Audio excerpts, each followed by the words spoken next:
everybody. Welcome to SkepTalk. It is the 10th of July. Oh my gosh, how is it already the 10th of July? I had to look. I was like, holy smokes. Wasn't it just June 15 seconds ago? It is July 10th, 2023. And I am joined today by Paula Gia. Hello, Paul. Thank you for hosting Hello, everyone. today. I am very, very excited to have our dog is about to bark because, of course, on cue, as soon as we start the show, good. Some people walk. Yeah, exactly. People walk by. People have the temerity to think that they could just walk up and down the sidewalks in front of our house like they live here or something. The nerve. Anyhow. The absolute audacity. The nerve. Well, I'm psyched to have you here today, and I am super, super duper hoping that somebody is going to give a call to have a chat with you and I today. I specifically like to watch people fight with you. That is my favorite thing, and I think vice versa. Absolutely. So I'm hoping that happens. So you can call us if you would like to challenge us. That is our favorite, or have a conversation with us about something that you think relates to atheism, skepticism, and religion. You can use the link below. It's in the description. So if you want to call us on your computer, or you can call us at 720-619-2288. And please do remember to turn off the show and use headphones so that we are not hearing you in the background. And also, if you send super chats of, I believe it's $5, we will be aggregating those and we will be reading them at the end of the show. So if you have any questions and don't want to call in, or you have any commentary about the show, you can send us a super chat and we will read it at the end of the show. So that's all I had to say on the matters. Paul, what are you up to today? Aside from, we literally just walked off the soccer field for like 15 seconds. Yeah, we just got off soccer field. We didn't get a chance to connect much today, but no, it's been a good day of working and editing for me, and then my mind is all primed. I'm excited to hopefully people calling in about the soul, or counseling, or psychology questions, or abortion challenges, things that get you excited, or less interesting. If they want to talk about resurrection or Bible, New Testament, and all that kind of stuff. I guess I could talk about that too if we want, but yeah, when forced. If somebody twists your arm, I'm sure that you could find the time. I really liked your new video, actually. I'm hoping somebody calls about that for a couple of reasons. One, because it was really validating for me, because it's an argument that I thought that I came to just on my own. I posted it on Twitter a while ago, and basically everybody was like, "You're an idiot. That's the stupidest thing I've ever heard." And I was like, I really don't think it's that stupid. I think it actually makes a significant amount of sense. That it was an argument that the New Testament writers were likely that, like, the probability that they were eyewitnesses writing down firsthand accounts was significantly lower than you would even anticipate, because it was written in Koine Greek, and Jesus' followers would not have been speaking Greek. They likely would have been speaking Aramaic, yet alone writing down their firsthand account in their second language in educated Greek. And you just did a whole video about it. So with an actual scholar who validated my position. A scholar who has written books about the topic, and apparently this is it's not a silly thing. No, it makes sense to me. Well, it's kind of like saying, hey, here is the most literarily eloquent book, in French you've ever read, and I'm going to claim that it was written by someone from Mexico, a person who's never been to school from Mexico, and it's like, oh, well, okay, right. How did that work? Okay.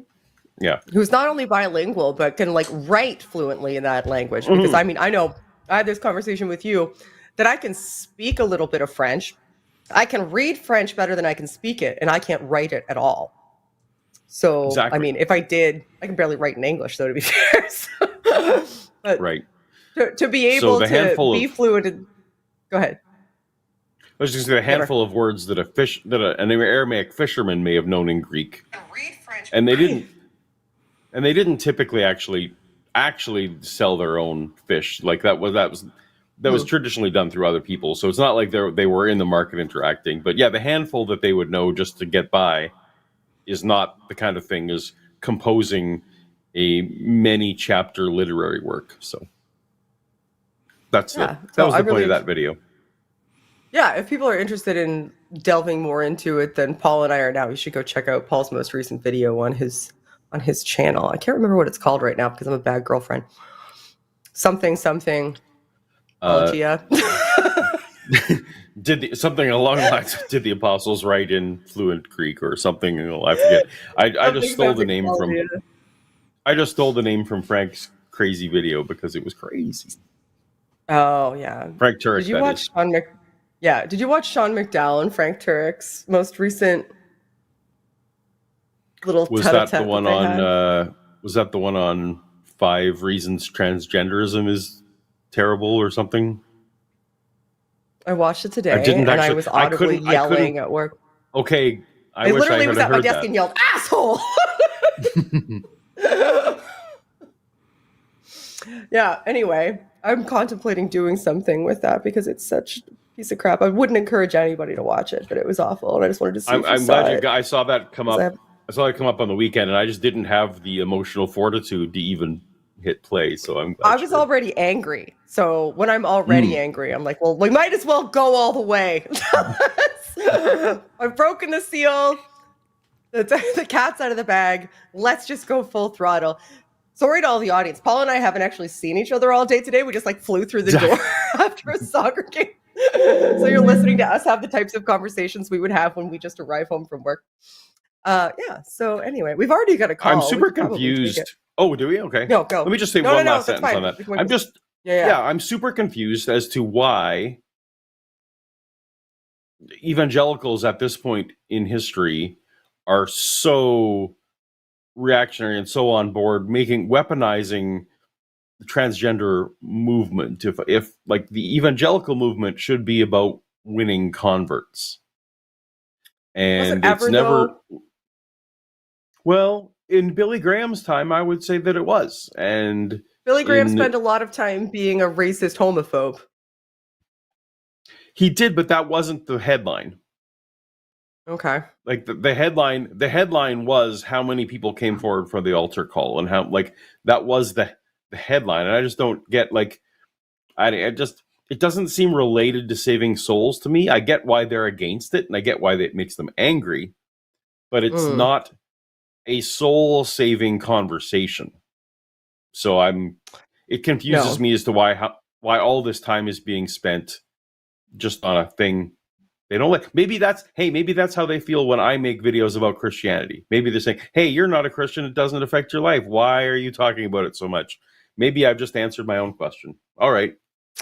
I don't know, but I feel like so many of the channels now that used to be apologetics channels are now what they would even probably describe themselves as anti-woke channels. Anti-woke, I agree. Yeah. That's their bread and butter now. That's where they hang their hats. They care less and less about defending Christianity and more about asserting what Christianity means that you need to do and how it means that you need to live their life. So maybe they've realized that the apologetics really aren't grabbing anybody like that, and that right work that they're doing to attempt for converts or at least retention. Maybe this is a better retention strategy. Maybe getting people angry and scared of others, of other groups, is a better retention strategy than just making intellectual arguments. That probably is psychologically a better retention strategy.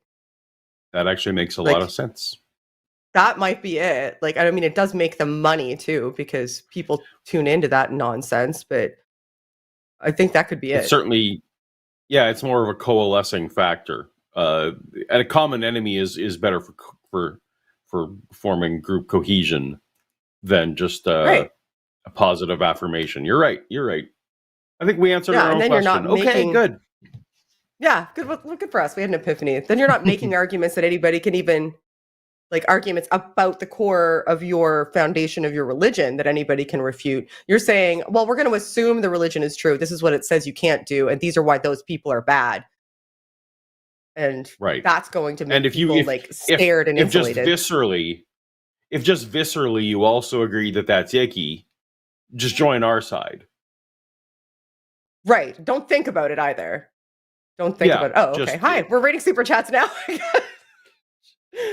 $9.99 from Nitty. If sexual dimorphism is false, a central claim of Genesis is false. They have to die on this hill or lose God making people special. That's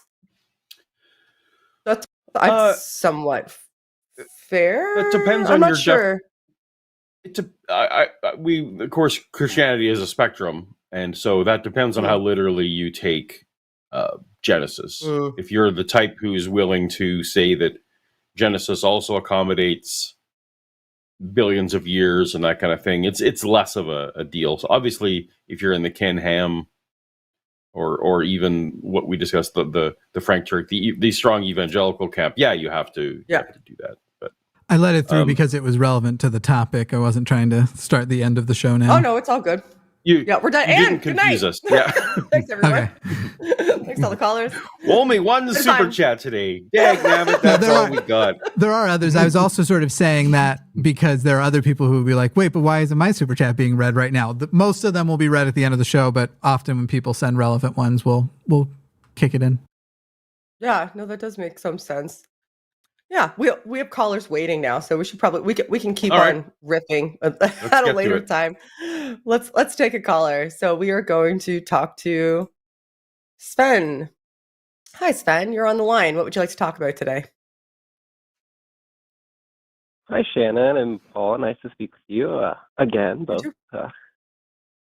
And so I was hoping to just kind of continue the conversation, if that's fine. I think for the chat, it's just typical soul speak. Last time we mainly went through, I guess, finally qualifying that my view is that we are seeing a reflection of the forms. And so, I guess one of the main sticking points that keeps me towards thinking this is like, listening back, you had mentioned that, maybe I only give this to humans. And I do that because as far as I can see, humans are the only one who can make abstract concepts, like things that don't exist materially, but do really exist because humans exist. And so that would be why I would only extend them to humans. How do you know that other animals don't have the capacity for abstract thought? I do not. I would definitely not claim to know that. It is definitely just something that we can only exchange through language right now. Right. So if you can't communicate with other animals, then you wouldn't know that they can't. And there's some indication that some do. Like there's some primate species who will pass the mirror test, like they'll recognize themselves, which demonstrates the capacity for abstract thought because you have to project a concept of yourself in your mind. That's an abstract thought, to recognize yourself. So if a bird is making a nest, do you think they are abstractly like thinking of a nest in that moment when they are creating it, or they're like biologically doing it? No, I have no idea what they're thinking of, but I was giving you like a concrete example, like that there's other primates who clearly have the capacity for abstract thought because they can recognize themselves in a mirror. If you can recognize yourself in a mirror, then that's a demonstration that you have a concept of self. Humans don't even have it at a young age. For example, like I can't remember exactly the age on Piaget's scale when human children first can recognize themselves in a mirror. I think it's before 1, but I'm not sure. It might be shortly after. Been a while since I took child psychology, but there are primates who can. So if there are primates who can, then that means that they have the ability for abstract thought.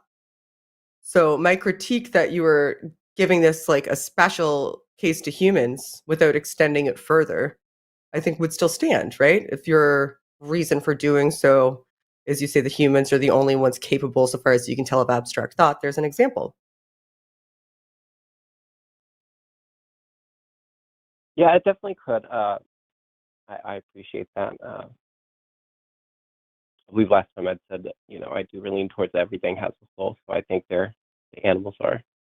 They're still, I guess this call I wanted to focus more on like why abstract concepts would exist. Like, you think it's just biology, psychology that would need us to create these limitations to the world for us to use it? And that's also what like animals are doing when they see themselves in it. They're just using their brain to analyze the world around them.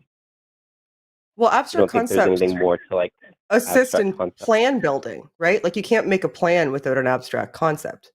So they have a survival benefit. So unless you can, conceive of a cause and effect and make a reasonable prediction of the outcome and then perceive that as not currently happening but potentially happening, that's an abstract concept, right? And in order to do that, you have to make abstract concepts of like potentialities. So you have to think, hey, if this happens, then that will happen. You have to be able to do sort of if-then statements. So all of those are abstract thoughts. I don't see why it would stop at just the planning potential, because our brains aren't limited like that, and allow for imagination. But I guess Like, what do you mean by towards, abstract thought? Do we mean different things? The world is okay.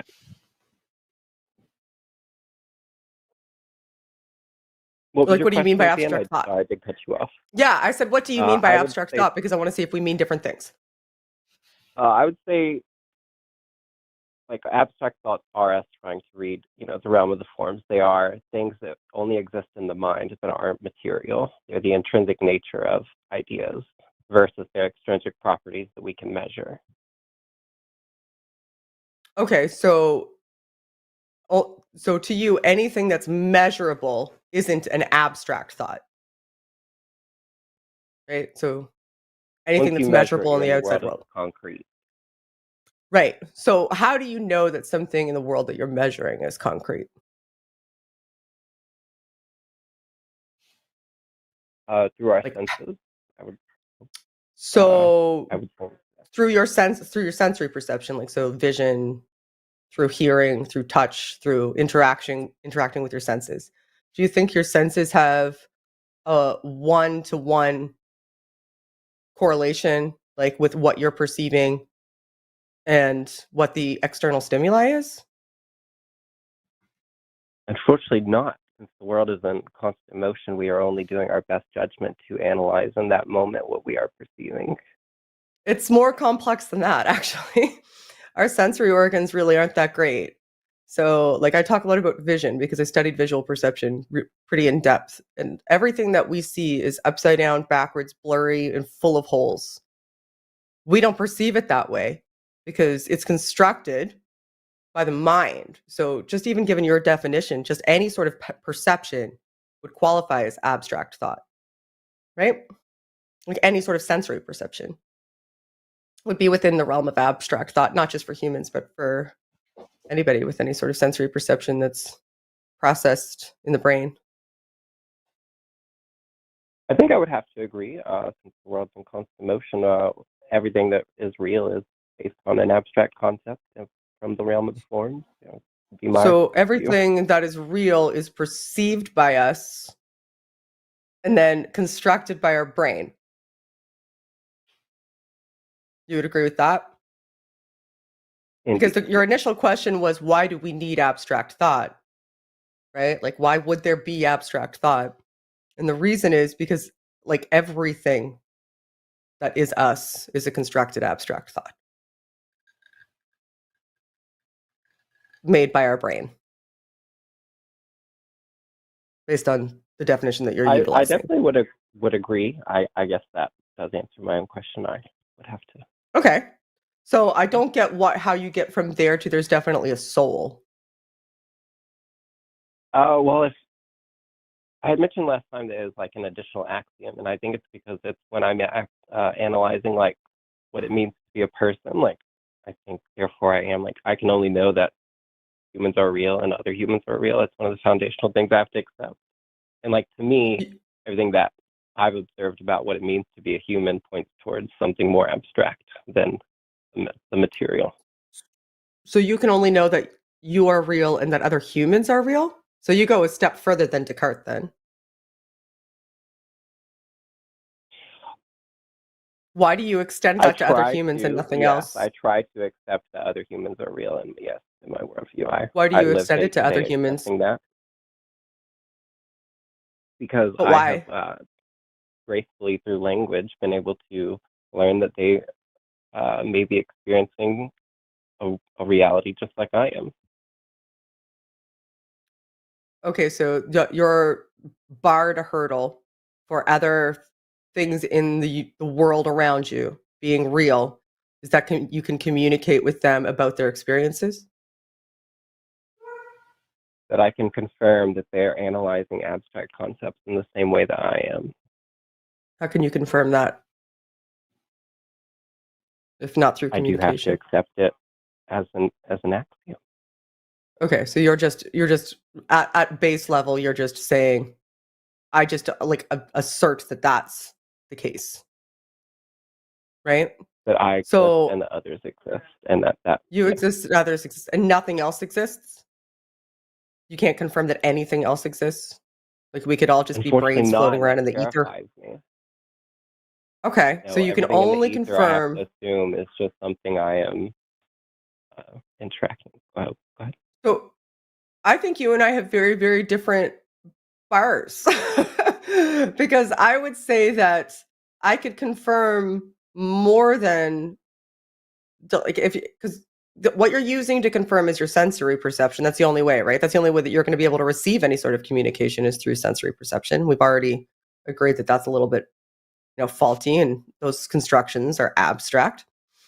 So you are not extending the same bar that you would utilize for sensory perceptions interacting with other people to interacting with other things in the world around you in general. Is there a reason for that? Maybe Like you wouldn't I had say that this star I'm misquote. holding is real, but you would say that I am real. Even though or something that's around you, because you have additional vectors to confirm things that are around you. Like you can hear me and you can sort of see me, but you're seeing me through a medium. There's things around you that you can palpably engage in and confirm. That seems like it would be more solid. So I'm not sure why you're excluding your external environment and only allowing for people. I guess it would be a bit of a bias to only use. I could see that, yes, being and I wouldn't say that it's not real. We're all just in a room and like we're each individually brains in a vat creating it. I just think it's the world is constantly moving so fast.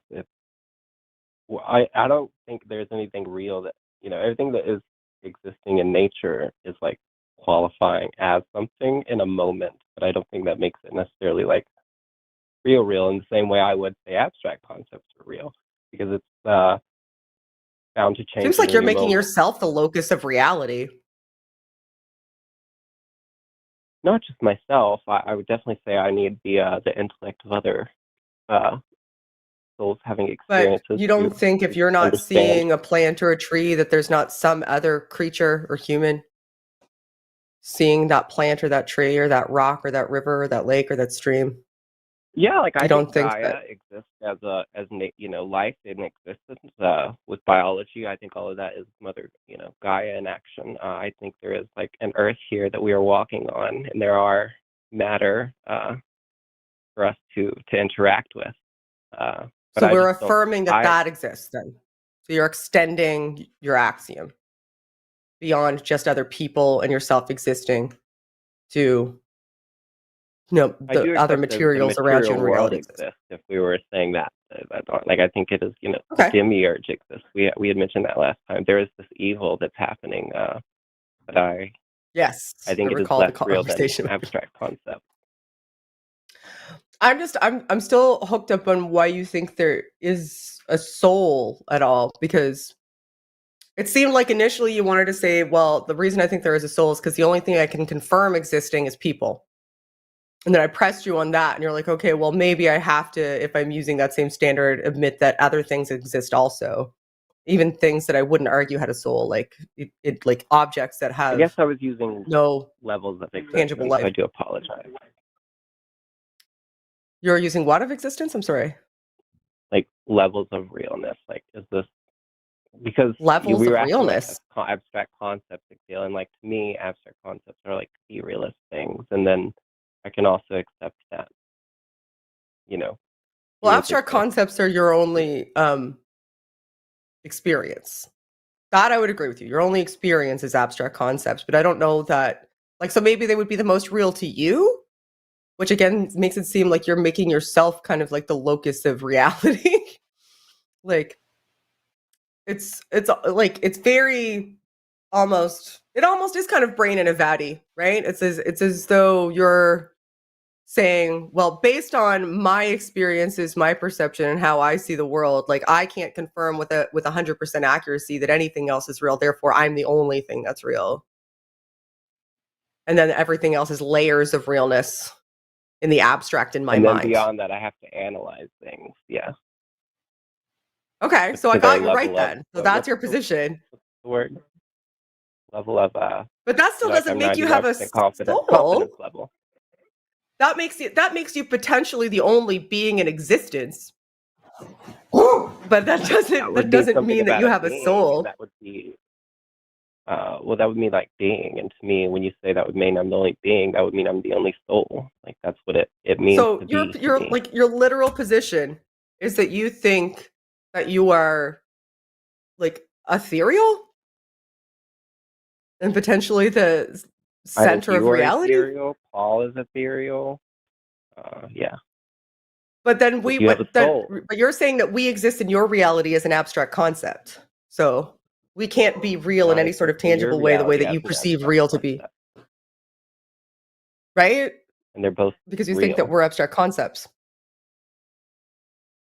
But I don't think I am also only existent because I am an abstract concept to you. Okay. So how did you come up with calculus and every other language? Luckily, I had lots of other souls to work with that. So you didn't project the reality then, right? No. The realm of the You're a passive recipient of the reality around you. Correct. Right?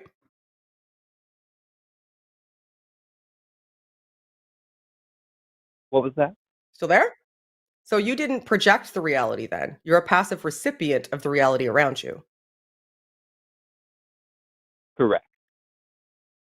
Okay. The realm of the forms. So if you're a passive recipient of the reality around you, you're a part of a broader reality, then everything outside of you doesn't just exist as an abstract concept. Can't. You convert it into a perception is the abstract that's abstract. Exist and they are real. And so yeah, I don't disagree with you there, but I don't think that that's cause to be like, I have a soul, therefore. Because I can explain the reason behind abstract concepts existing, being valuable, and having use as like a living being in the broader, tangible, extant reality.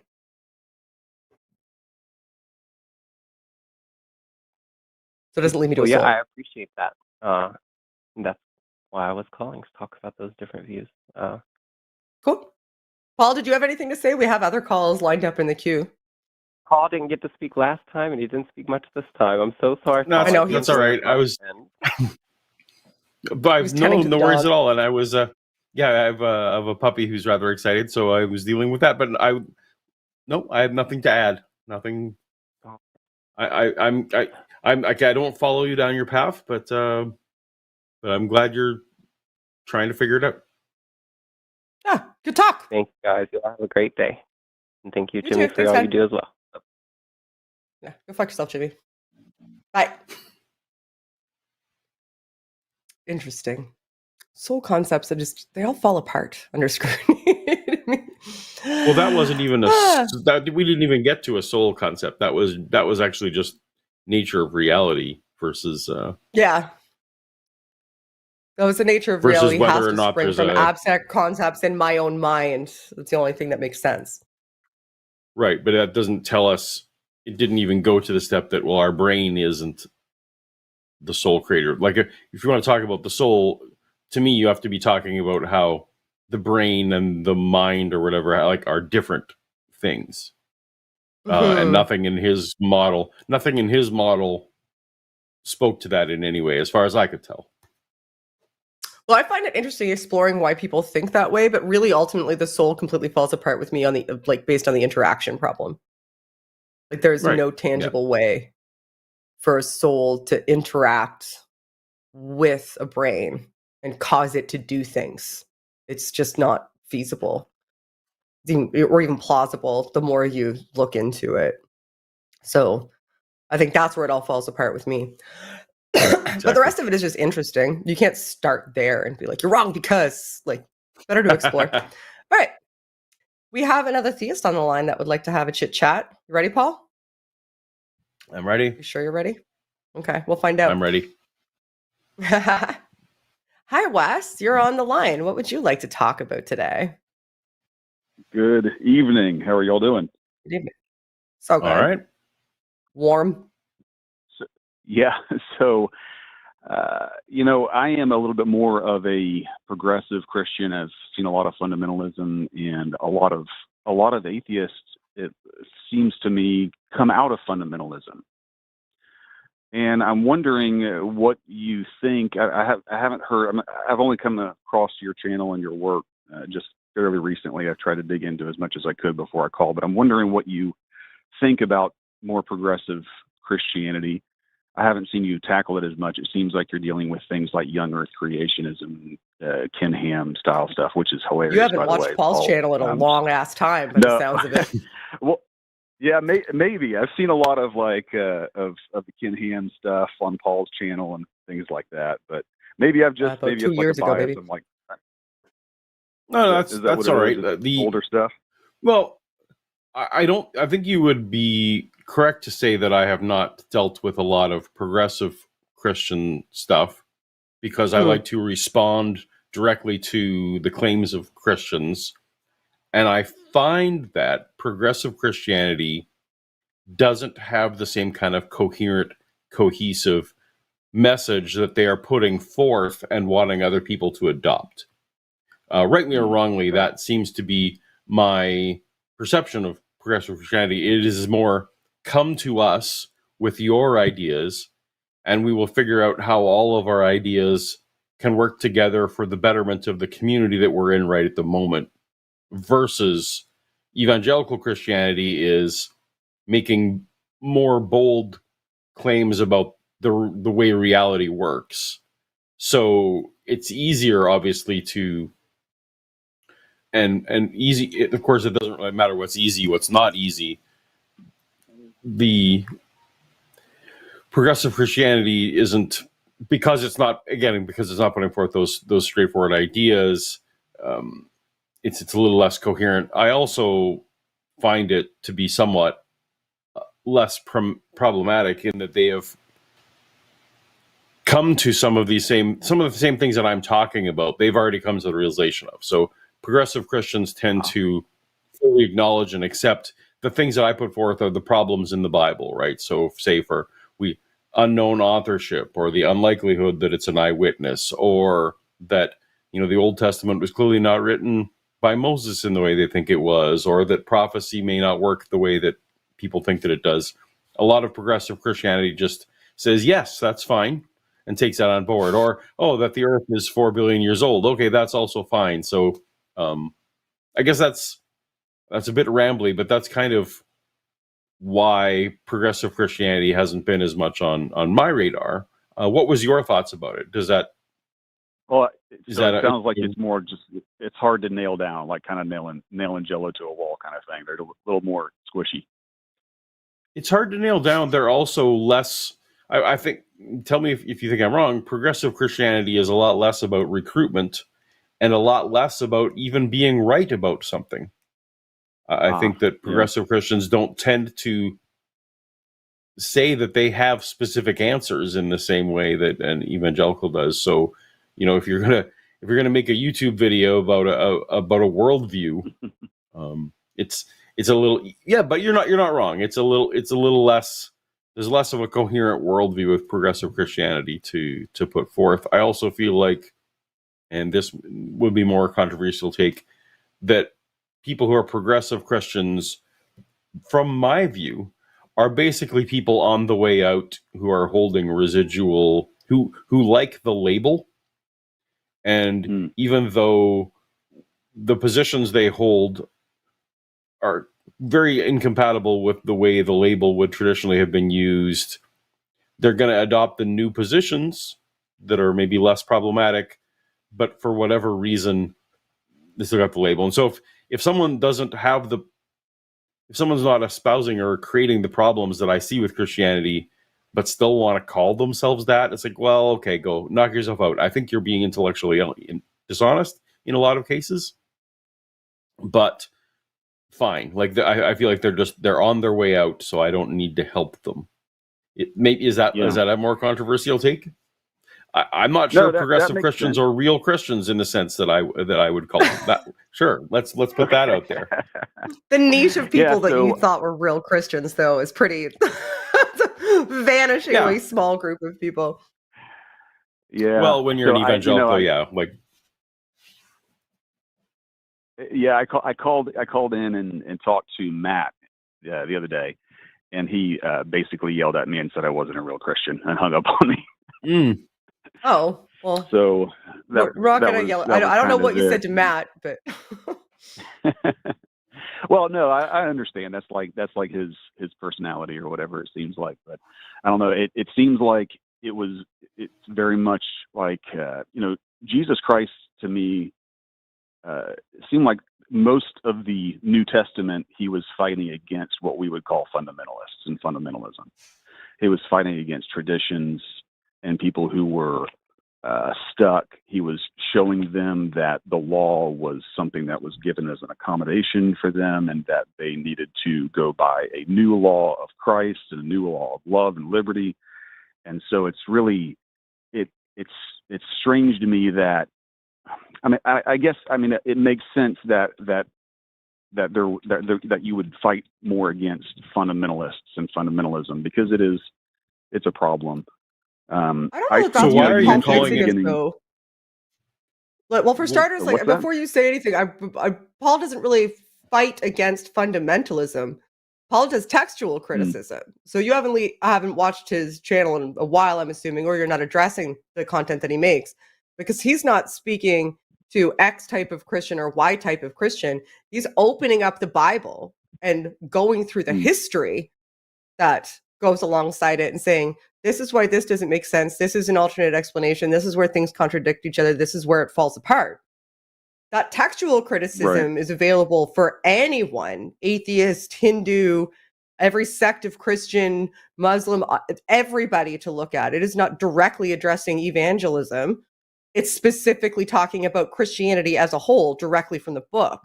So he's not addressing evangelicals or going after evangelicals. If you want to talk about somebody going after evangelicals, I'm probably your Daisy there, because my focus in my activism is protecting people from harm and people having poor epistemologies. So Wes, when you call into a show like this, why are you? So I guess I'm curious. Are you calling in to get affirmation for yourself that you are right? Are you calling in to try to tell us that we are wrong? Like, are you trying to convert? Maybe I'm wrong. Are you trying to convert us? Do you think our lives would be better if we would be the way you were? I think that I just haven't heard a lot of your opinions specifically on progressive Christianity. So I was just trying to get a little bit more information on that, or find out where you stood on that. On the textual side, I think that fits as well. I think progressive Christians would lean more towards a dynamic model of inspiration. So even going towards, kind of critiquing contradictions and errors and things like that are kind of solved if you look at an ongoing inspiration model of Scripture versus some type of original inspiration or autograph inspiration or something along those lines. Do you think that's? Do you think that you are in a better position going into the afterlife than Shannon and I? I believe that Jesus Christ rose from the dead, and I believe that he promised that people who claim him and follow him will rise from the dead as well. So I think that if you, it depends on if you want to live forever. I believe that I have faith in a resurrection, and so if you want to die and be gone and that's it, then that's fine. But if you want to, if you have any type of hope for a resurrection, then I would say that Jesus Christ is the best hope for a resurrection that exists on earth. But not the only hope then. But you said it was the best hope. So there's other hopes that if I wanted to live forever, there's other routes I could take? No, there's no other route that I know of. Maybe the Highlander. Jesus Christ is, it's because Jesus Christ is very exclusive in his claim. No man cometh to the Father but by me. I do believe that. So it's kind of like one of those things where once you accept that, it's definitely an exclusive thing. It's not like all roads lead to God kind of a situation. Okay.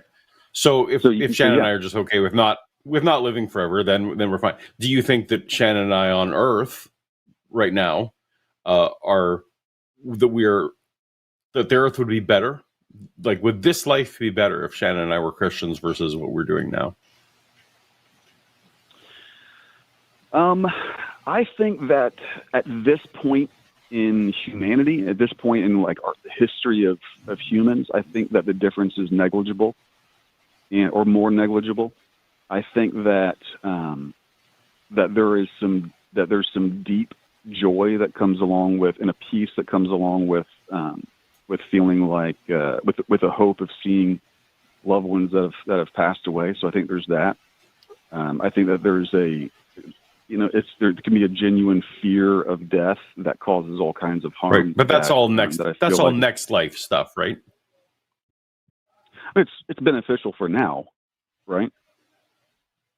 Oh, you think? Oh, so no, but sorry. So yeah, maybe my personal being would have more sense of a hope or whatever. But I guess I meant like the world, Are Shannon and I doing harm in your view, I guess, to the world? Are you doing harm to the world? I don't think that every unbeliever is doing harm to the world. Okay. Cool. No. So I don't know. Wait. He didn't answer. Sorry, I have to jump in. He didn't answer about me or you. This is the thing that was frustrating me is Wes earlier attacked. Wait, Wes. You attacked Matt and I pointed out in chat that Matt hung up on you because you were being a pedantic ass. And right now you're kind of being a pedantic ass because you were just asked whether they are doing damage and you answered you don't believe all unbelievers are. And I'm desperate to hear the actual answer to their question. Are Paul and Shannon doing damage? Yeah. I appreciate that. The reason I said that is because I just don't know them.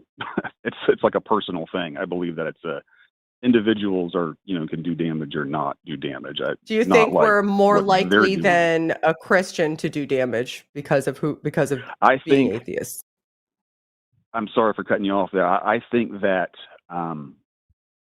what y'all are putting into the world with tearing down a lot of fundamentalism and that kind of garbage could be a net positive more than a lot of fundamentalists that I've seen.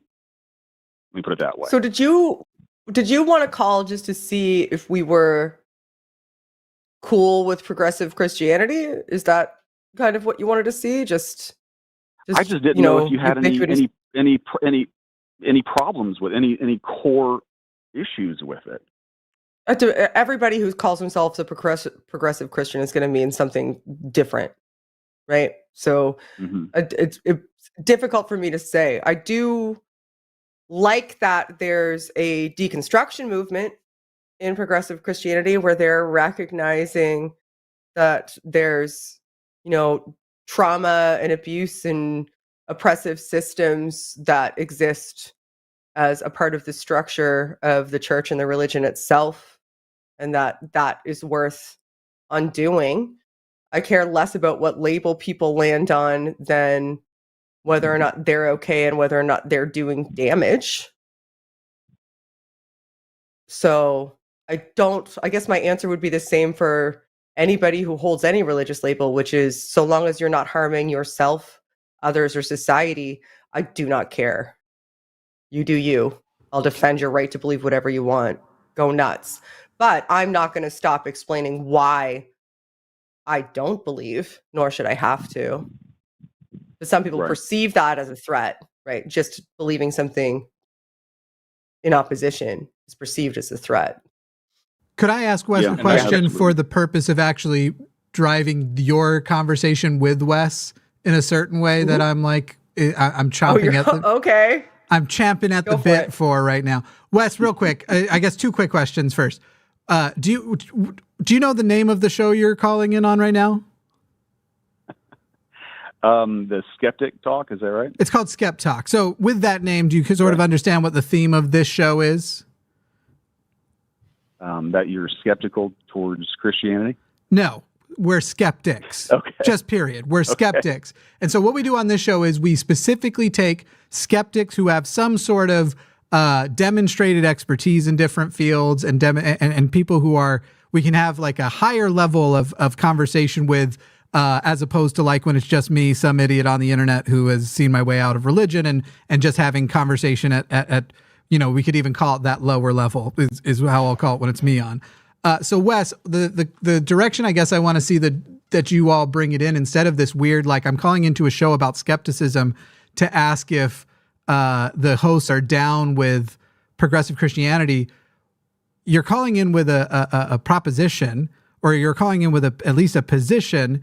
And this is a show about skepticism. So your position of progressive Christianity, regardless of whether or not it feels like it's high a priority or not as fundamentalist Christianity, in what way do you believe it should pass or would pass a sufficiently skeptical person's, let's just say, smell test? And that's the thing that I would really love to see you discuss with the hosts instead of this weird...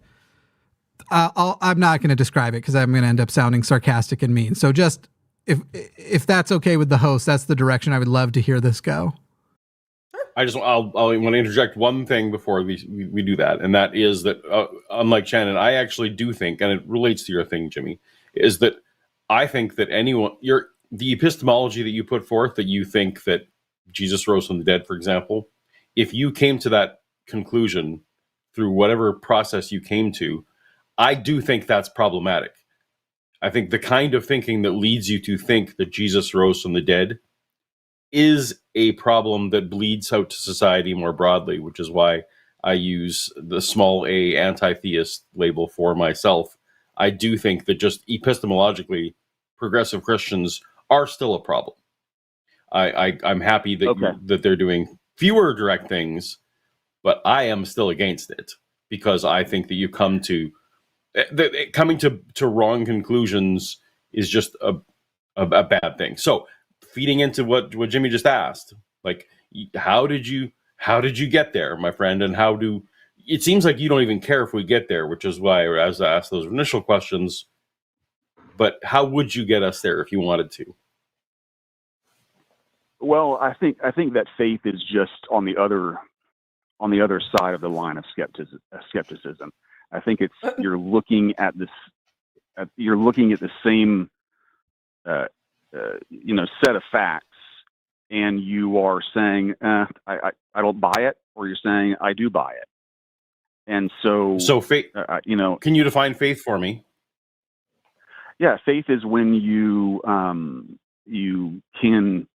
Well, Christian faith is looking at all kinds of facts or all kinds of historical information or stories that have been passed down and saying, I believe it or I don't believe it.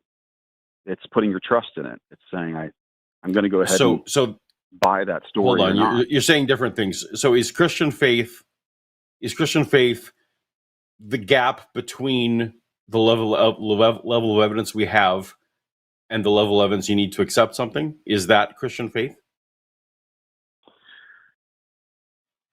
I don't think I've ever heard it put across that way, so I'd have to think about. Well, you're describing blind faith, right? Like that seems to me what you're describing. So I just wanted to put it in a way that was less offensive than blind faith. Perhaps. No, that's fine. You're just. I think. Oh, so or do you mean so? Because other Christians hate it when we say that. Other Christians hate it when we say that and say no. Faith is just the same kind of. Faith is just trust in a thing, like just you sat in your chair because you trust it. Yeah. Pistis. Well, even Christians debate about whether that means. So, but it seems to me you're using faith to mean the gap between where the evidence lands and how much evidence we need, and that you're putting that forth as a virtue that you have that I don't have. Is that correct? I'm saying there's insufficient evidence, but I believe it anyway. Right. Yeah. I mean, I think it's more like a probabilistic kind of a thing. Like where I feel like there's enough evidence for me to take the leap and to say that I can buy that, I can believe that. It's something that's happening in the future. It's something that we're not sure of. There's a hope, and I want to, I would like for it to be right. I want it to be right, and I feel like there's enough evidence there throughout history to say, yeah, I can buy that. I can take that step. In the Gospels, Jesus Christ said, blessed are those that have not seen and yet believe. So yeah, I think there is blind faith.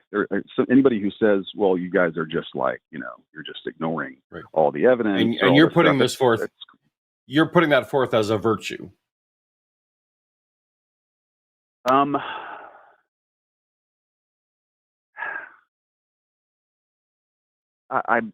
putting it forth as a, I think hope is a virtue. I think faith is a virtue.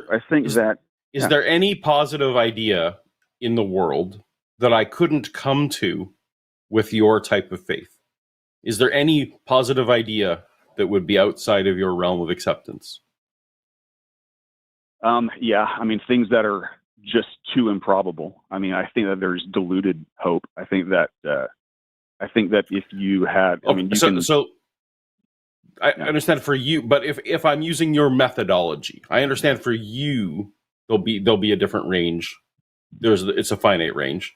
But if I'm going to just espouse that ideas that I want to be true, like that's what you just told me, you think it's true because you want it to be true, and we can't know.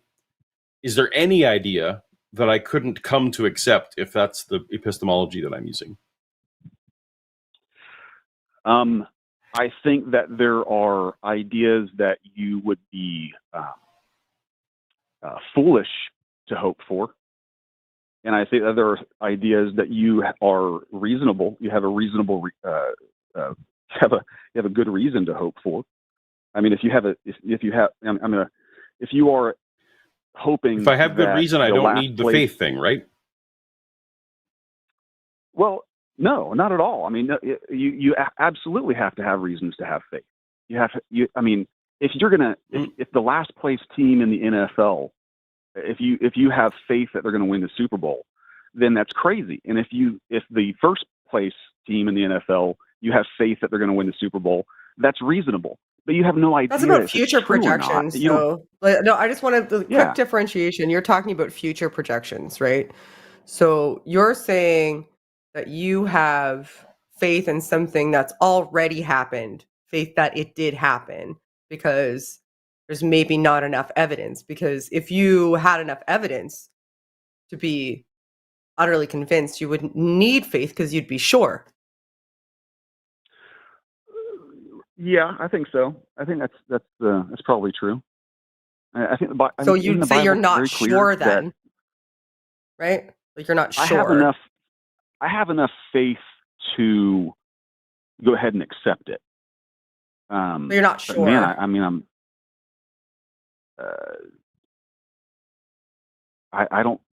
I think any Christian that says they're sure is kind of lying to themselves. That's honest. That's honest. I don't think.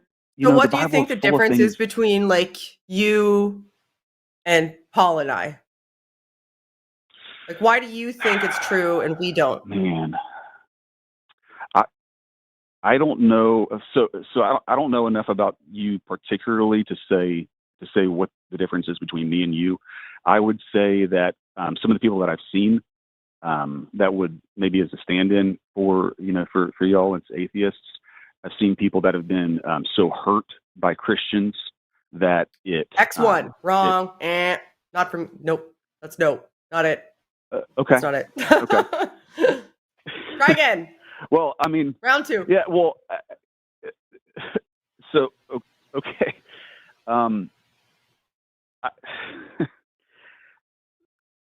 I think that there is a gosh, it's hard to speak. It's hard to speak. Why don't you tell me what is it that you think is different about between me? I think, well, maybe Paula thinks something different. What I think is that we realized it wasn't true and decided it's better not to believe things that we not only can't prove true, but are fairly certain are false. And you maybe got to the point where you're like, I can't 100% prove it's true, but I like it, so I'm going to keep it. Yeah.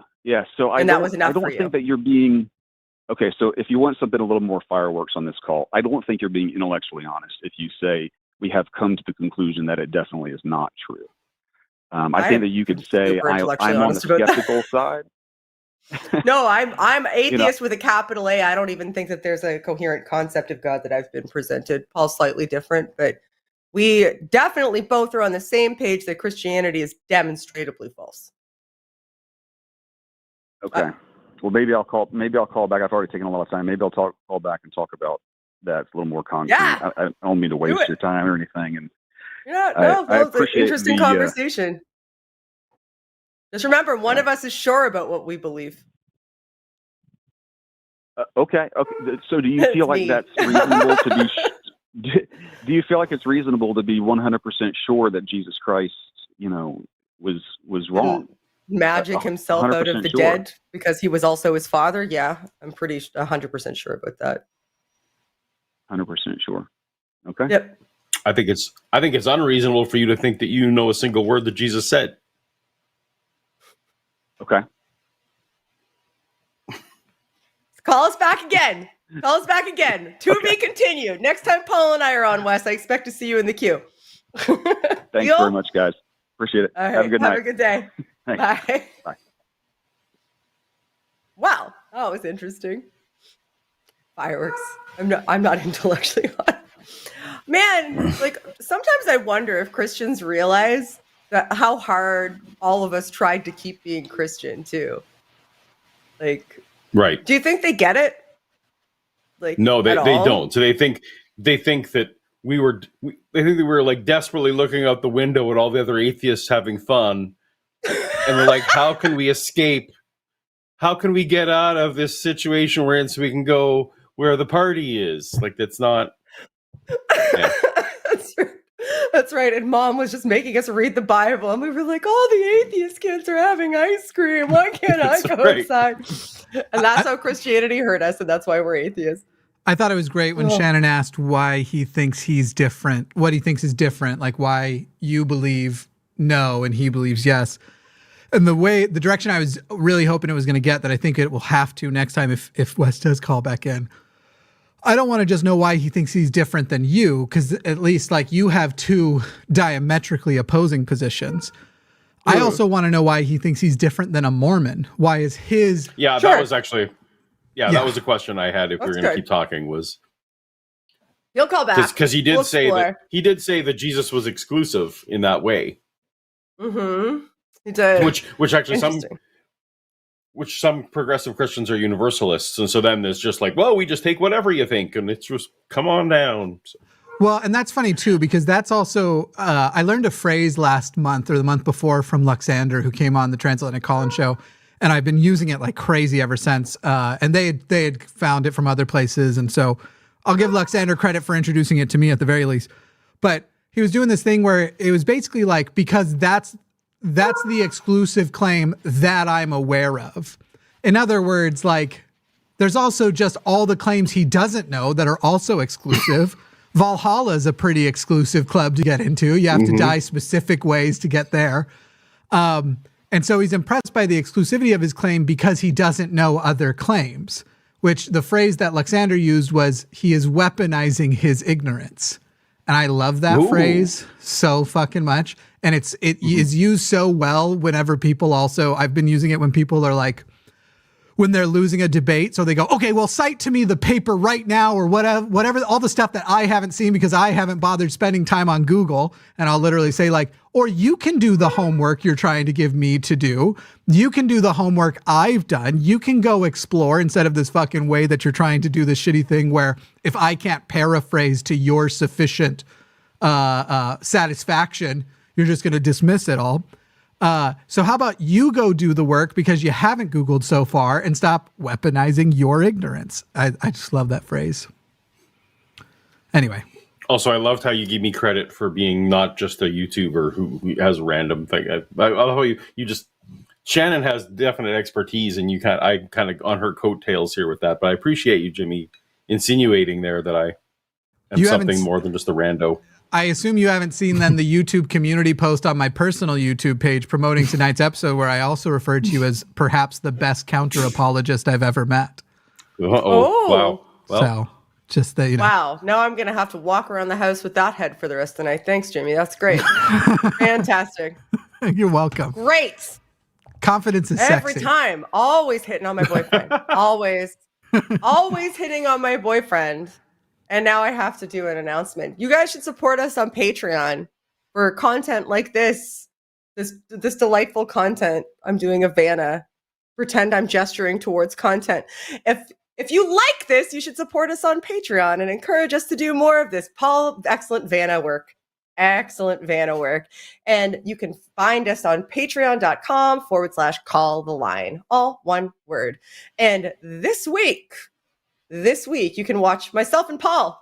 Myself and Paul are here today, and you're watching us right now. And if you're watching us later, very sorry you missed it. It was the time. Next time, tune in live, or I'll be very, very mad at you. And tomorrow at 6 p.m., I believe these times are central, you can listen to Dave and Forrest. Oh, that'll be fun on Dying Out Loud. And then on Wednesday at 7 p.m. on the Hang Up, it will be Matt Dillahunty and actual Jake. I haven't seen Jake in ages. I'm excited to see Jake back. And on Thursday, the Transatlantic Call-In Show is going to have the OGs, Katy and Aron. I love it when those two host together. That's like the best, like the OGs. And then on the Sunday show, you will have, as always, a two. What? No, not on the Sunday. Don't announce the Sunday show yet. It's going to change. Is all I was going to say. Okay, I should have known. And on the Sunday show, whatever the fuck happens, it'll still be on see. Sunday. Yeah. Does one of you want to do the Sunday show with Matt? Mystery host. Do I want to do the Sunday show? Either of you. Give me a second. Yeah. I found out you have some a stuff. soccer game.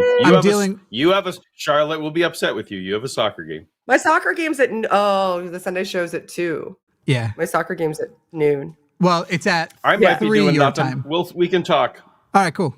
I've got some stuff coming up, and I've been told to expect to feel very sick on Sunday, so I'm just not going to even try. Let Paul do it. Paul, you do it. And then once I get home from soccer, I can sit outside and drink wine in the yard and listen to you and shit talk you in the chat. Tell Wes to call back. Wes was in the queue yesterday, and then we said, real quick, we've got a theist coming up next, but we're about to do announcements. And we did announcements, and while we did announcements, Wes hung up. It was weird. Oh, no. Wait, I just saw the note that you sent me. If we get 700 patrons, Matt's going to get a cat tattoo. Like have you not seen the exact tattoo? No. Oh, one moment. One moment. No. And if Seth's drawing it, I know it's going to be the best. At 1,000, we begin a series of hosts watching awful Christian movies as Patreon exclusives. I volunteer for Assassin's 33 AD. That's my absolute favorite movie of all time, potentially. We'll be starting it's with the best movie ever made. We'll be starting with Matt and I watching God's Not Dead. Oh, like the original God's Not Dead? Yeah. We'll do the second one. 3 now or 4 or something. So we got tons of content possible, but we have to hit 1,000. We're not starting that series as an exclusive Patreon thing until we have 1,000 patrons. We got 1,000 patrons. Yep. We're not doing it. Can we call it tattoo? Oh my gosh, please be a patron. Please be a patron. It will include the caption and Seth's signature. And originally Matt had dedicated to doing that if we hit $44,000 of the for the fundraiser. We didn't hit it. We did. No, we didn't hit 44. Did in the end, not live. We've never hit 44. We hit 25. The original goal was 25. We hit 41. So we didn't hit the tattoo goal, but we created the new tattoo goal, 700 patrons before the month is over. And we announced it yesterday, only got a few extra. So this is, so this is what's on the line. And I just said the line. That's amazing. Yeah, I kind of want it too. It almost looks like a vampire. Wow. Seth's art is inspirational. He's the best. It's a lot to take in. Yeah. I'm crying. You can hear me laughing on Paul's microphone. I'm sorry. It's a cat tattoo. Too good. Paul, take over. Okay, you can't take over because I'm in charge today.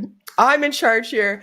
All right, we probably have time for one or two more calls before we do super chats. You good, Paul? I'm good. Okay, good. I didn't care anyway, but so we're gonna talk. We're gonna talk to Jamie. Hi, Jamie. You are on the line. Hey. What would you like to talk about today? Hey. Yeah, thanks for having me. Just had a quick question. How do I stand up for myself as an atheist among coworkers and friends? Just wanted to put that question out there. You cut up for me a little bit, Jamie. I'm sorry. All I heard was something atheist coworkers and friends. I hate to ask you to repeat yourself. Do you mind? Yeah, would it be best if I took my AirPods out? Would that be causing an issue? I think I can hear you okay now. Why don't you give it another go? Yeah. Okay. How do I stand up for myself as an atheist among coworkers and friends? Depends on what's going on, like what's happening. Like, do you feel as though your rights are being infringed upon? Do you feel as though people are making the situation uncomfortable? I feel like I always have to put myself into a box or censor what I say around people at work and around friend groups. I'm trans, and a lot of my friends are into the woo-woo pagan nonsense. And so, like, similar to progressive Christianity, I feel like there's a stigma attached to, like, being a buzzkill or coming across like an angry atheist when I just want to try to be like, maybe you should apply skepticism to what you're getting into here. You know what I mean? Like, I don't know. It's just... Right. Yeah. So I am very openly atheist with my friends. Like, they're all aware of what I do and, you know, what I say and where I am online. Initially, it was not easy, and sometimes it's still not easy to have conversations about skepticism. So I try to mostly kind of like ask questions. So like ask follow-up questions about, you know, where did you source that? Where did that come from? Where did you find that? Like, kind of offer to go through things with people, but I also pick my battles, right? So I don't want to spend all day, every day in my daily life in constant combat mode because other people around me believe different things than I do, because that's literally all I would ever do, because there's not a lot of atheists roaming around. So I would just be constantly in conflict with everybody, and that's not healthy. So I need to make sure that I pick my moments. And it's usually if I feel like I'm being pressed upon, or if I feel like somebody's harming themselves or somebody else, or if I'm being pressed upon, or if somebody's doing something that's a bad influence on society as a whole, or impacts the large people groups, then I feel compelled to say something. But otherwise, sometimes I just let it roll off my back. I just don't need to fight every fight. It's exhausting. I don't know. What do you think, Paul? Yeah, that's most... Sorry, Paul, go ahead. Well, what I was going to say was there's two I think the answer is very different for what happens at work and what happens with your friend groups. So your friend groups, these are people you are choosing to be in your life. So you have a whole array of things you can choose, one of which is how important to you is self-authenticity all the time. Mm-hmm. None of us get to be self-authentic all the time, but how much of the time do you want to be self-authentic versus being social? Because that's entirely a choice you can make. And if being important, like authentic to yourself, is super important, then you may need a different friend group. Like that just may be, even though it sucks and might be geographically suck. I'm in this similar situation. You know, I don't have a large friend group at this point either.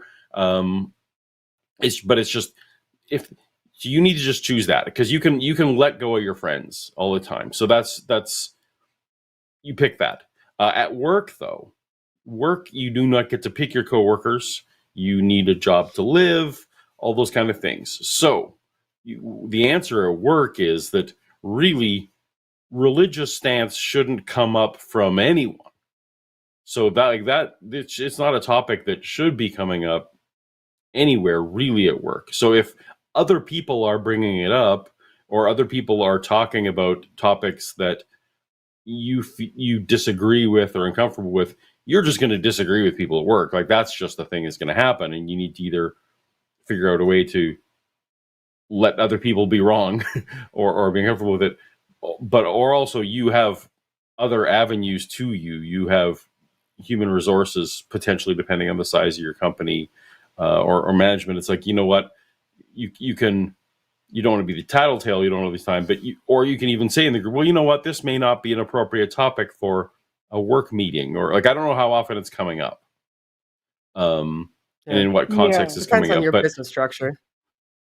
But also, like, you know, at the same time, you also shouldn't be the person who's at work, you know, talking about, you know, if they're briefly talking about their funeral, and you're the angry atheist saying, yeah, you'll never see that person ever again, even though you think you will.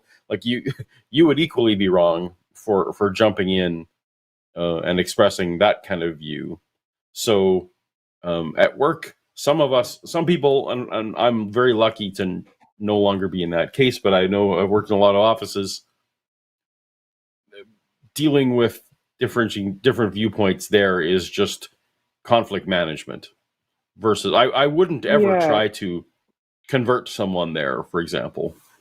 God, no, I would fire you instantly. If you like, that's not a place for that to happen. Like in an office environment, I would say that, you know, not everybody has similar beliefs as you do, and this could be a cause for potential conflict. So perhaps this should be a conversation that doesn't take place in the workplace. And if they press the issue, then I would report them. And that's not being a tattletale. That's preventing someone from asserting dominance that they think that they deserve in a space that you're being forced to cohabit with them. No, thank you so much for your responses. They were really helpful. I think the one thing that is causing me to ask this question mainly is I'm a trans woman. I live in Missouri, and so I'm being forced to like leave my state for another state, but like I'm moving to Washington like next year. And the only reason why I'm feeling so angry, and like the reason why I'm asking myself these questions, like, should I be standing up for myself as an atheist, is because a lot of the anti-trans legislation is fueled by Christian fundamentalists or Christo-fascists, right? And at my work, it's filled with a lot of very conservative people. And I've been doing everything I can to raise awareness about the trans genocide that's been going on, and like who's behind it. And like it's really hard to get around the issue that it's mostly bigoted Christians who are pushing for this legislation and forcing me to leave this state that I don't want to leave. And so when it comes to like talking about trans issues, I can't not talk about Christianity like at work. And so it's just kind of like, it feels frustrating, to be honest. Yeah, it would be. But yeah. I'm really sorry that you're being put in that situation. Yeah, I don't know. it makes me want to like push I back just, on people. Like, yeah. though some of the work advice, it's almost the same thing at work. Like if they're not accepting you as a person, that is, you need to defend yourself. I don't care if you're trans or whatever the issue. If someone at work is invalidating you as a human, that you just need to put a stop to and get your manager involved. And like, that's just got to be a hard no. I do hope for you that you will, even though it's sucky, I hope you will now be in a position where fewer people knew you before, and maybe more people can see you as your real self. I hope that for you. You won't have to grapple with what you're going to be able to and not to talk about, because you can just start as your authentic self and see who gravitates to you, and then just be your authentic self all the time and lose a lot of that stress. Hopefully, knock on wood. Yeah. Awesome. Well, I'm really thanks sorry. for I'm answering sorry my question. And no problem. I'm sorry about all our best, Jamie. All of the Christian nationalist fuckwits that are making your states turn on you when you don't deserve it. And I wish that there was something where I could do them to tell them to go fuck themselves, but I can at least do that here from Canada. So yeah, go fuck yourself, assholes. Appreciate it. Leave Jamie alone. All right, Jamie. Have a good rest of your night. All right. Thanks. Bye. Okay. Bye. I fucking hate that so much. I thought you said leave Jimmy alone at first. I was like, finally, someone said it. Fuck Jimmy. That makes me want to like, she has to leave her home. What a strong lady. Yeah, this is a hard thing. Even like Austin is so different than the surrounding area, but it's funny how like right now, even just talking to, obviously so many of my friends are trans or a part of some group that right now is under attack by the Supreme Court in the US. And just talking about like coming to visit, they're like, I'm not stepping foot in Texas, where they have vigilantes out there to report abortions. And we literally have, I don't know if you know about that, Texas has vigilante laws for abortion. Basically, you can make $10,000 off of the government if you turn in people who got or assisted someone in getting an abortion in Texas. And then, just trans people where they're like, I'm not, no. Like, what if I have to do a layover in a worse part of Texas, even if Austin is fine? Can you imagine telling somebody that you're just not going to give out asthma medication anymore because you don't believe people, like, just a whole state, we're just no longer we're not giving out insulin or asthma medication. And you have to leave because you need your medicine, like you need your health care. I mean, and people are just fine with it and not doing anything. You added insulin, and suddenly I could imagine it, because in the US, we're literally having trouble passing laws to restrict the price of insulin and have priced people out of being able to stay alive because they couldn't afford their insulin.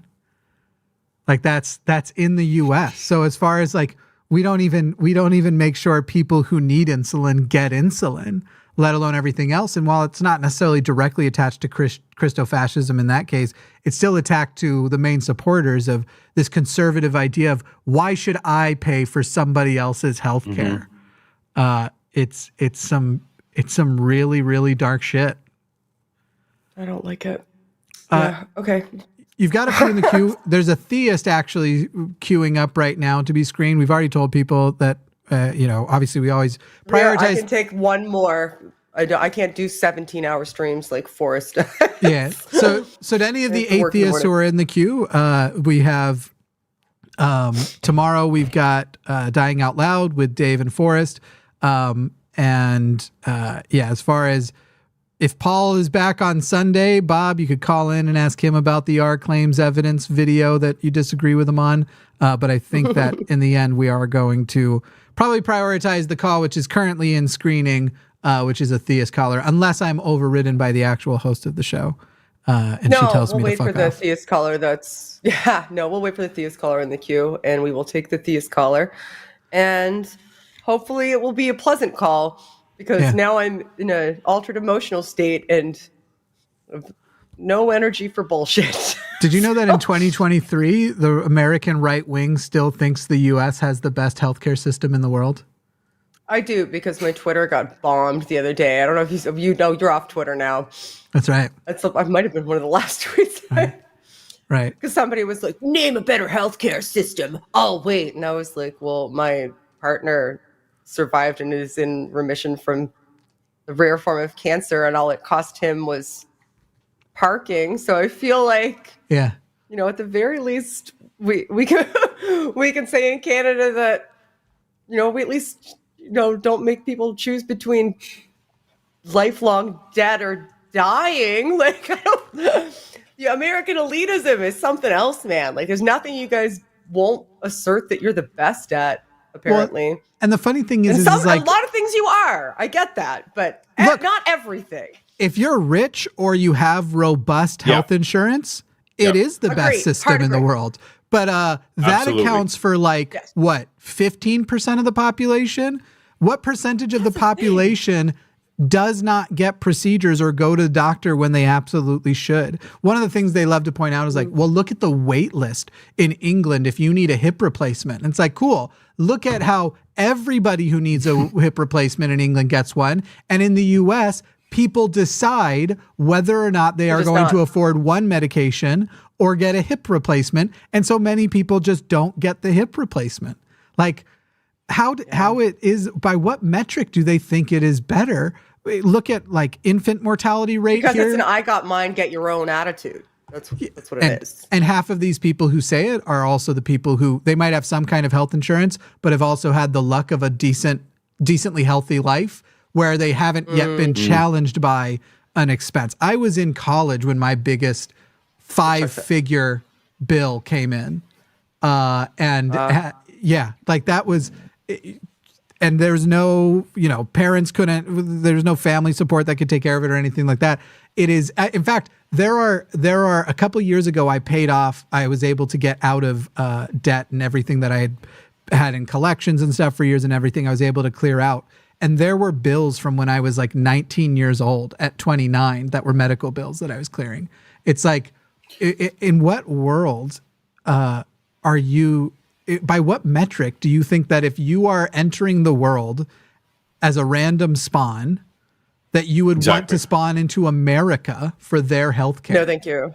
Yeah. I mean, we have our own problems. Like, our healthcare system isn't perfect. Like, there's long wait times. Like, we have a doctor shortage here. Like, there's things that we could improve. But I wouldn't trade.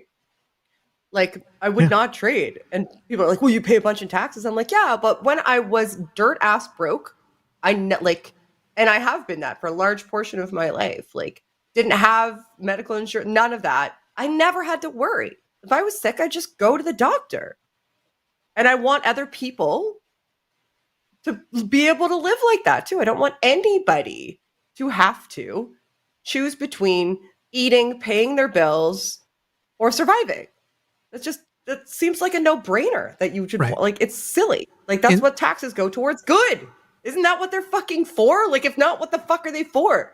Military, I guess, probably. But like, paying more in taxes, the thing they always ignore is the amount that you pay more in taxes for your medical care is about 1/10 of the cost of our premiums in the US. So right now, and they also don't know how the system works. It's province based, and not every province is solely funded by income tax deductions. Like in Manitoba, in British Columbia, in Ontario, in Newfoundland, and maybe in a couple of other provinces, they have something called an employer paid health tax.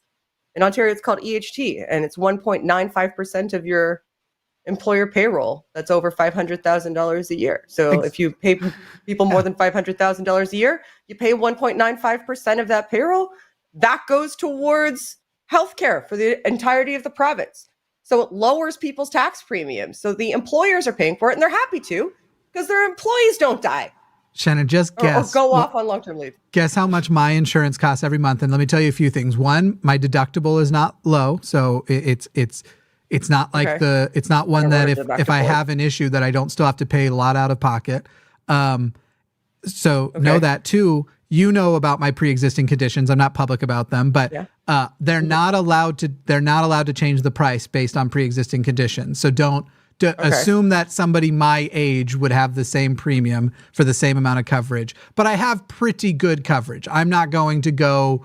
I unlike when I was 19 or then later in my 20s when things got bad. I will be taken care of as long as I can continue to pay my premiums. As my health issues go up. Just guess how much a month I pay for that. Well, like how much coverage do you have? It's called a silver plan, and I'm 33 years old. I don't smoke. Okay.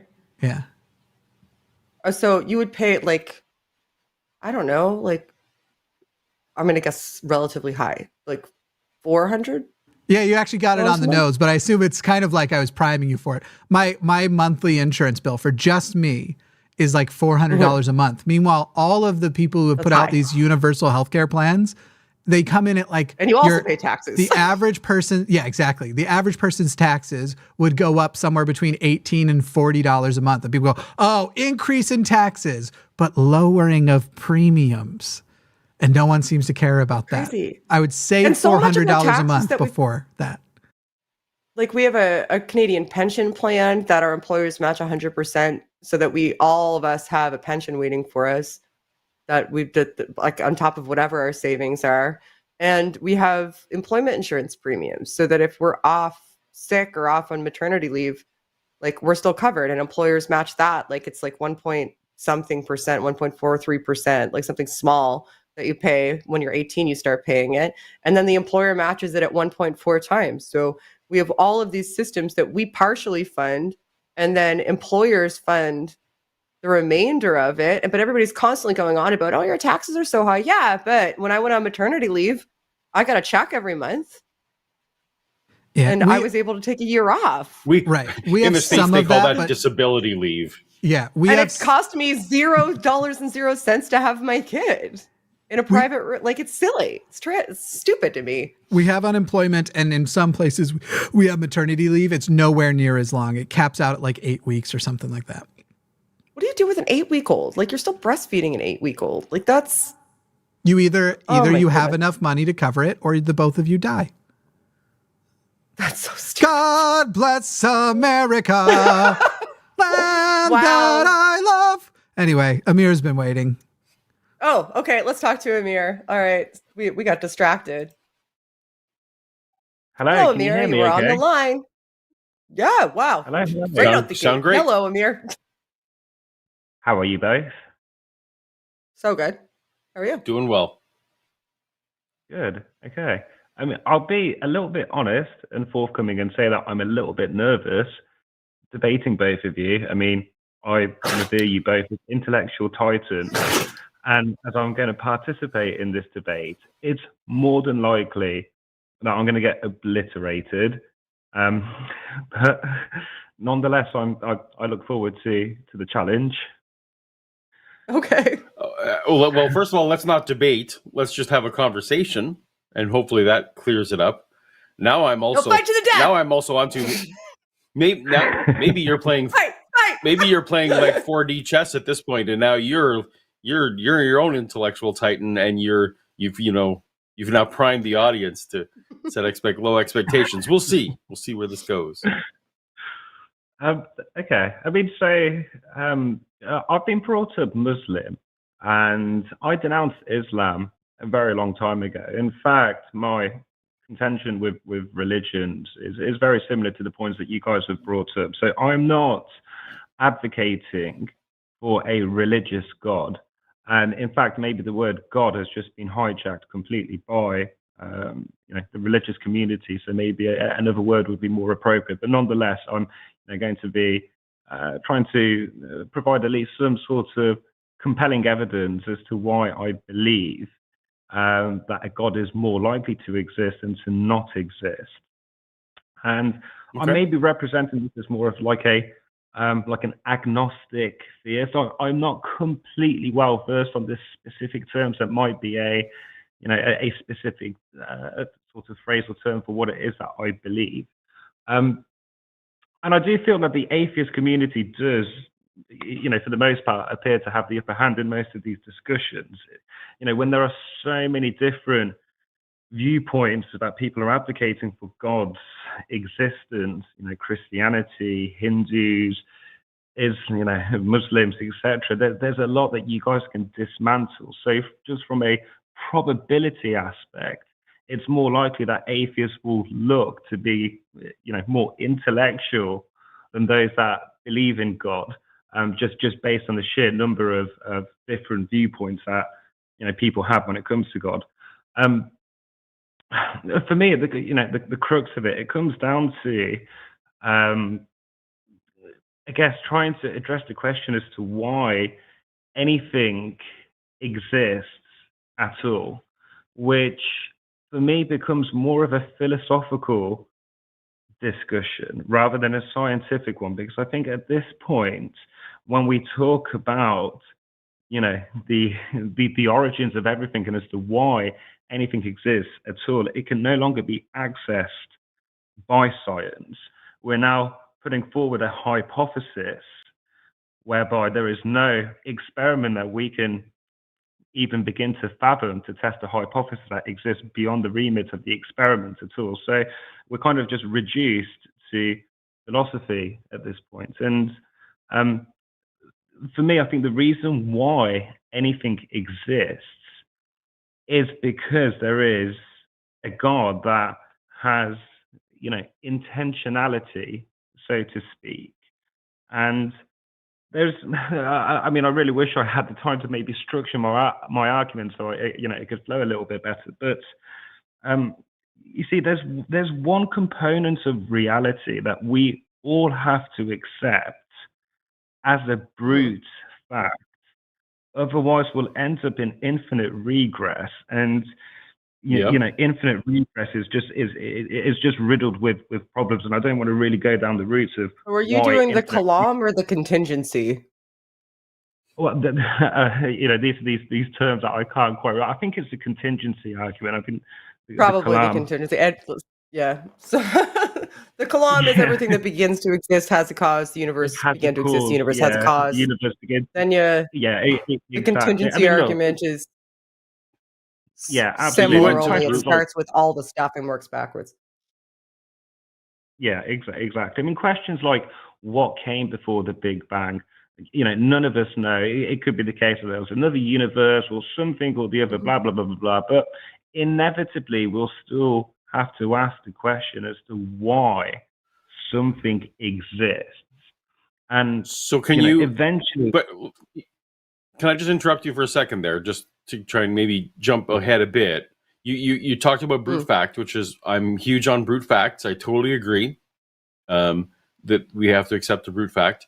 Can you accept that no matter what your brute fact is, you can stew about why that brute fact? You don't even have to say why this. So the question is, why is there something rather than nothing? Is identical to why is there God and versus not a God? Can you agree with me that those are the identical question, and that any brute fact is just going to stir up that question regardless? Are you asking that the question of God's existence will also, if we ask the question of who created God, that also then falls under an infinite regress? I'm sorry, not who. I very specifically did not phrase it as who created God. You I think very astutely and very cleverly, and I appreciate this argument much more, say why is there something rather than nothing versus saying what created the thing. Why is there something rather than nothing is the same question as why is there God instead of not a God? Those are identical questions, are they not? I think I'd have to think about that in more detail before I can really say anything with certainty. But just for the sake of this conversation, I can say that's probably quite accurate. So then the fact that we all are left unsatisfied in our curiosity about the ontology of everything is equal whether you posit a God or not. That we all are just left with an unsatisfying ontology. Would you agree? Yeah, I think I would. Yes.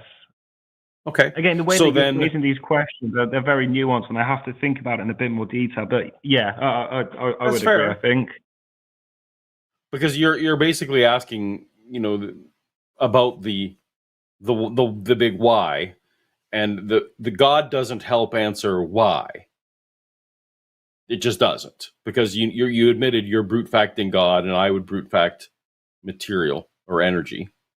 So neither of those things answers the why. So what about? So I guess the why is unsatisfying for both of us. So why multiply assumptions in terms of Occam's razor?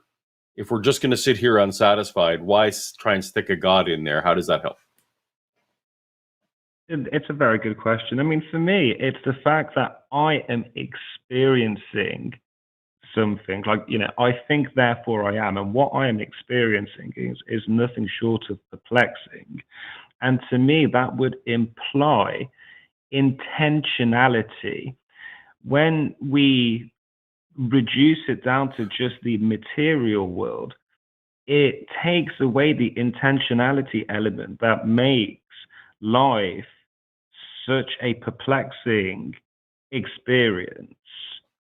Are you more or less complex and nuanced than God? More or less. I would be, I mean, are you more or less complex? complicated than an omnipotent being? Omnipotent, all-knowing, all the omnis. Are you more or less baffling than that? I mean, I guess I would be. It's quite a difficult question to answer, because there's several ways that you can approach this. In one way, I could be more complicated, and in another way, I could be more simple, and I could give both cases. That's why I use the word baffling. I think like, are you more or less, because you're baffled by your own existence. You're astounded by your own existence, and is a human being like you and I more or less baffling than a being that can do literally everything? It seems to me that being is more baffling. Yeah, I mean, and absolutely. Yet you are, and yet you're signing up for. You're saying, well, I'm very complex and I have all these features about me, so there's got to be reason. There's got to be a bigger brain behind me. But then you want to stop the conversation when well, infinite regress. So we're gonna somehow the being behind you can't have the same question asked about them. You understand how you're just stopping conversation at that point, and or you're just asking questions about yourself that you're not willing for me to answer about God. Like, do you see how that's a problem? I'm sorry for the pause. You've got me really thinking. I mean, it's also like, so I'm so sorry. I was just sitting here listening, and I was also thinking, that's okay. It's also like a really long road from why is there anything at all? There must have been a cause, to, well, now I'm going to imbue that cause with the characteristic of having intentions that specifically pertain to me. Because now you have to justify that too, right? Like, you're saying, why does anything exist at all? We have to go back all the way to the beginning of time. And then we both agree we don't really know. And you say, well, this makes more sense. And the reason it makes more sense is because I'm having experiences and I can't explain that either. So something must have wanted me to have experiences. Otherwise, there's no explanation.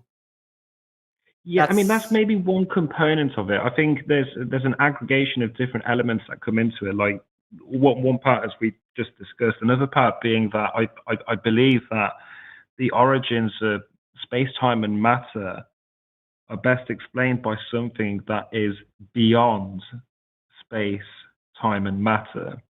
And that would need to be something that is spaceless and timeless. I mean, I don't want to sound like William Lane Craig here, but it would seem to me that the best explanation of space, time, and matter would have to appeal to something that is beyond. Well, what other space, properties time. does your God have? So it has intentions specifically towards you, at least, and presumably other people. It's spaceless and timeless. What else?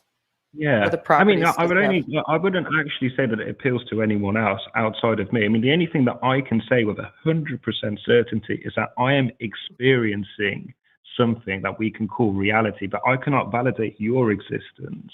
I cannot say Sure. with the same degree of certainty. Yeah, but that's not the question I asked you, though. Like, what are the properties? Like, you believe that there's a God because, you know, some of the reasons you've stated. It must have more properties than intentionality towards you and spaceless and timeless. Or is that it? Is that the entirety of the definition? I mean, I'm sure there would be other attributes like, immensely powerful. And Okay. I mean, maybe we don't have the complete range of words within our vocabulary to be able to. Is it capable of feeling emotions? Is it capable of feeling feelings, like emotions? Yeah, but maybe in a more abstract way. Does it have dispositions towards things? So, how do like, you mean by or disposition? dislike? Does it like or dislike things? Does it have motivations? It has a goal, which I mean, I can't pinpoint or even begin to fathom what that goal is. But Is it capable of knowing things? Yes, I would say Is so. it capable of knowing things that haven't happened yet? The way that the question is phrased, for God, he would know that it's already happened, even if it hasn't happened within our timeline. Do you know what I mean by like? So he's all-knowing. Okay. All-knowing. So all-knowing, immensely powerful, spaceless, timeless, and doesn't necessarily have emotions. So does it want a relationship with anything that it created? Why did it create anything? You What was could its motivation? possibly want a relationship, but I wouldn't think it would be in the sense of like a religious God that wants that sort of relationship. I mean, just to go back to the point about I cannot validate anything other than my own existence. I do believe that religions are plagued with issues, one of them being the problem of inequality and evil. What I mean by that is, if you ask a religious person, a Christian and a Muslim, whoever, if you have a child that dies in Africa due to malnutrition or something like that, and you ask a religious person, what happens to that child when they die, the general response is, the child goes to heaven, which is a very poetic way to end the story. But that's not fair. I mean, and it's not fair on people. I agree with you on that, but I'm more interested in what you believe. So we got to the point that it's timeless, it's spaceless, it's all-powerful, all-knowing, and we're stuck on its dispositions because its dispositions are the linchpin, I think, because you're asserting that it is the cause of everything, which means that it must have had some sort of desire, right? It had to have thought and had a disposition towards creating, which meant that there was a state in which nothing that currently exists in our universe, us and anything, existed. Only this entity existed, and this entity did not feel as though that was sufficient. So it couldn't be self-sustaining. So it wanted something, right? Yeah, I would agree with that, Shannon, yeah. So do you think it was like lonely? Not lonely. There would be an adjective that we can't even begin to put on the motivation for God creating this. But you see, the thing is, and I can't remember which. Well, I want to keep focused on this because this is the whole crux of your position, right? Yeah. Is that everything? Why is there anything at all? That's how this call started. In order to answer the question, why is there anything at all?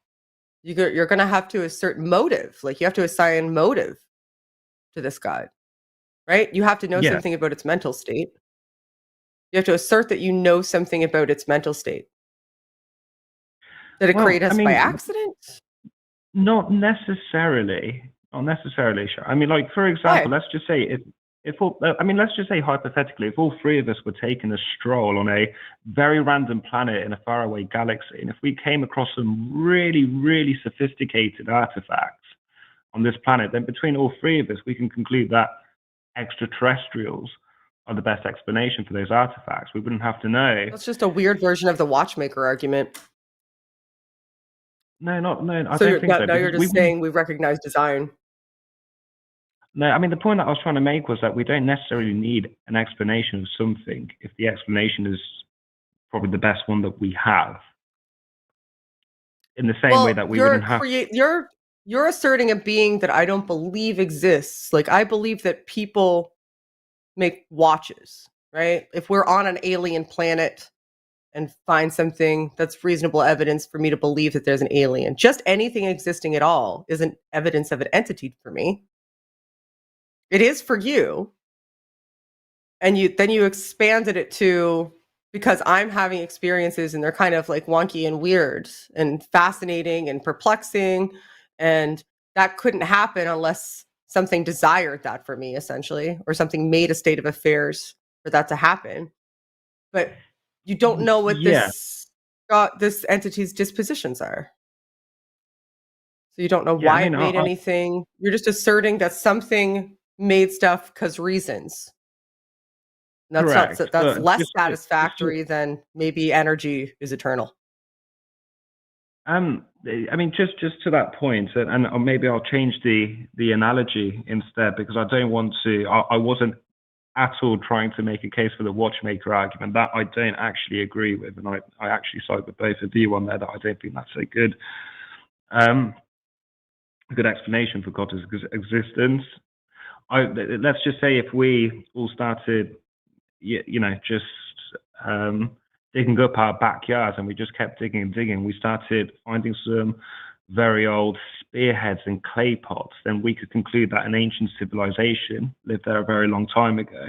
We wouldn't need to know who that ancient civilization was or what their motivations were to say that an ancient civilization is the best explanation for those spearheads and those clay pots. What if I said the best explanation for those spearheads is like a god?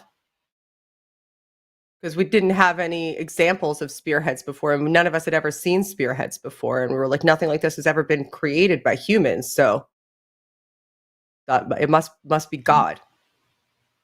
That would be weird. I mean, at that point, if let's just say not justified, right? I mean, in the scenario that you presented, if we have never in our human species ever built something like a clay pot or spearheads, then if we came across something like that, I mean, at this point, we're in complete awe. Like, replace now spearheads with some outstanding technology. Like, if we were just purely in awe, then not necessarily invoking God, but to invoke something, beyond the human species could become plausible, possibly. You see where your bar is for the change, though?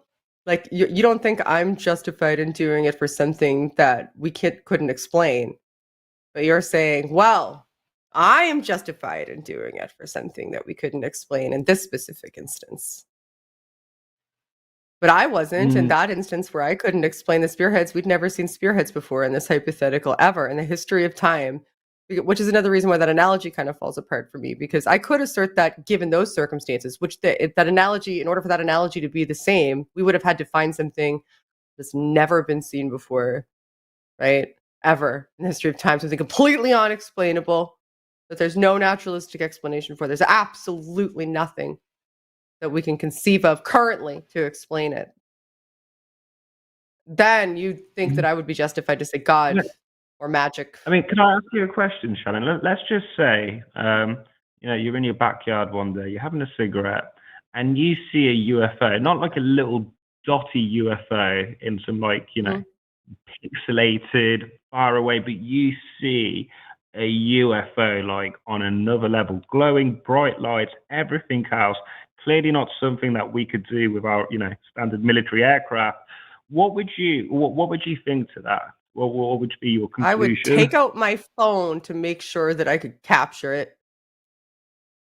First thing that I would do is take out my phone to make sure that I could capture it so that I could corroborate my senses. Then I would, since I live in a neighborhood, reach out to other people to see if I was the only one that saw it. If my phone captured nothing and I was the only one that saw it, I would come to the conclusion that I was probably having some sort of delusion or hallucination. Maybe check what was in my cigarette.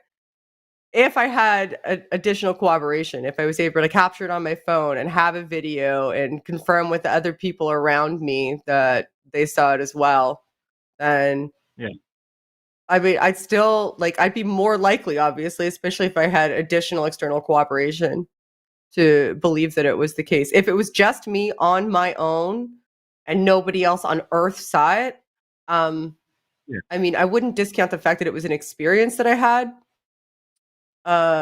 Maybe I'd always wonder a little bit, but I wouldn't really hang my hat on it because I know that delusions are very, very, very possible. And not even just delusions, but misperceptions. Like a misperception or a delusion or a hallucination would be a better explanation for it to me without those sort of external conditions cooperating my perception. With the family, so, you're all in the garden together, your husband and your children, everyone spots it together. Would you conclude that an extraterrestrial would be the best explanation for what you saw, or how would you approach it? I didn't quite. Well, I mean, I'd still take out my phone. I'd want to document it. If it was like several of us together experiencing it simultaneously,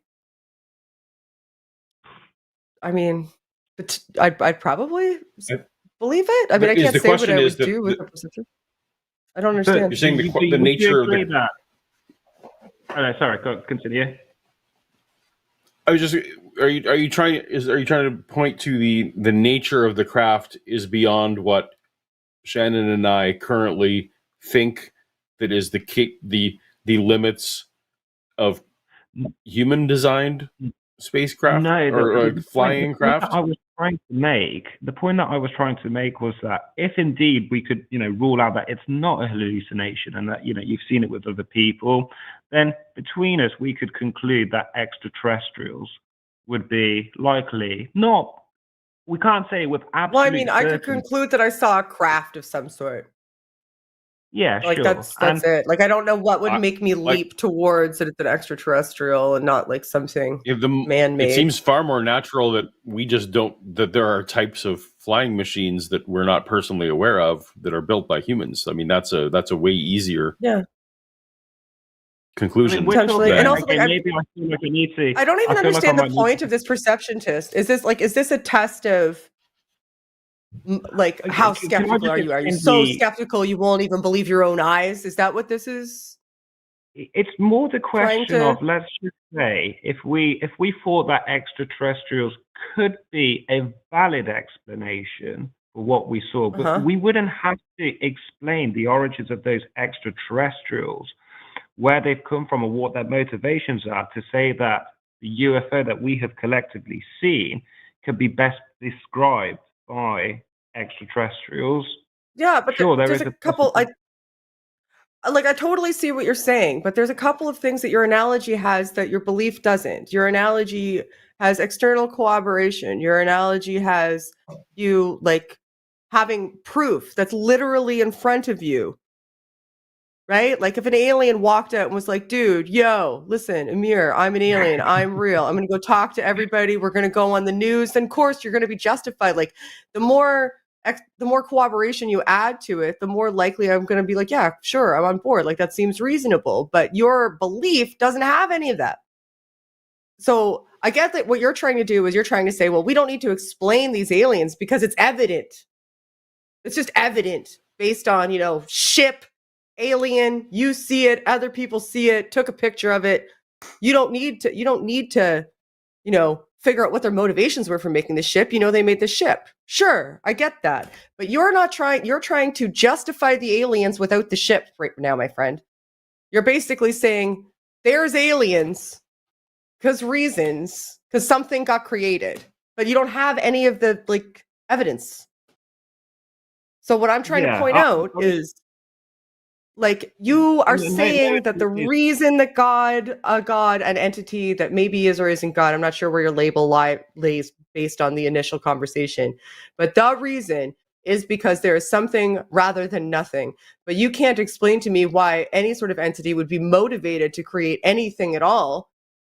Because in order to do that, you would need to have some insight into the mental states. And it would need to have mental states, which to me is wild. It's so anthropomorphic at that point that it's just bonkers to me that this eternal entity that existed forever and ever and ever and ever before the universe just one day decided, you know what, universe, today I've had enough. That would be weird. I mean, that seems like crazy, right? And if it's completely self-containing, like, and it's all like, why does it need to create little friends to roam around and then not even fucking interact with, like, just at all? Just wants to watch us? Like, that's a weird thing too. Like, all of that is weird to me. And the fact that I have experiences and sometimes those are weird isn't additional justification. If anything, it's, you know, kind of evidence that he didn't even do a good job. This is not evident. Yeah, I mean, the only point that I was just trying to make here was that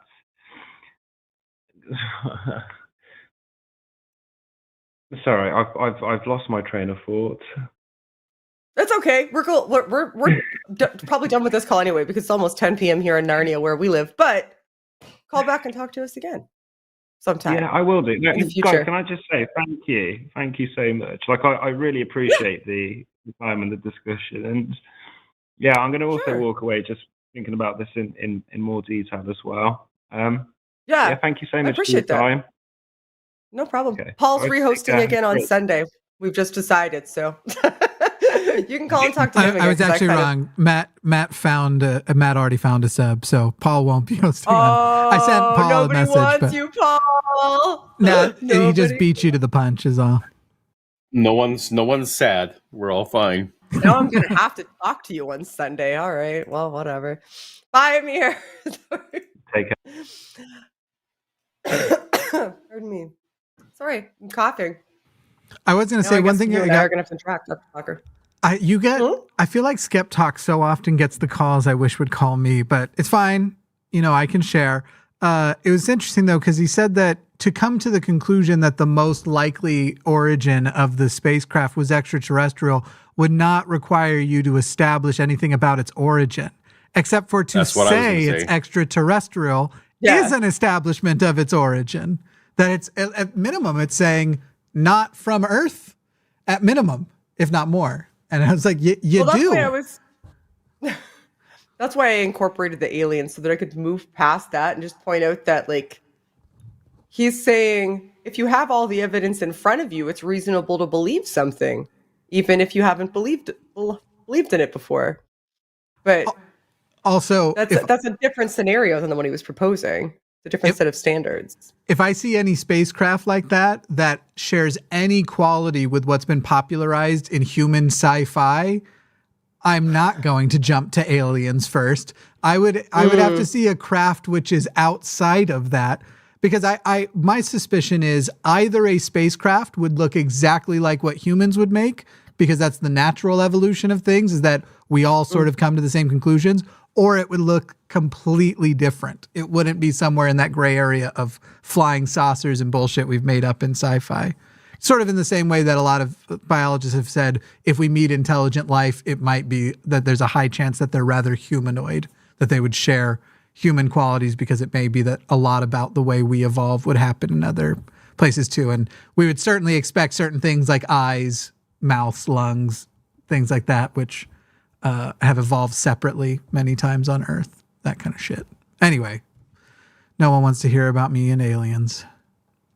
Maybe I am an alien. I mean, all I want to hear about. Maybe you are. Prove I'm not. You can't prove I'm not an alien. Therefore, it's reasonable to assume that it is. Also, super chats are $5 and up today. Not someone. One of the mods just said 10. It's $5 and up. Super chats will be read on air starting here in a moment when I stop talking and get over to the. Yeah, we're cheap dates over on SkepTalk. I'll pop the glasses on. It's go time.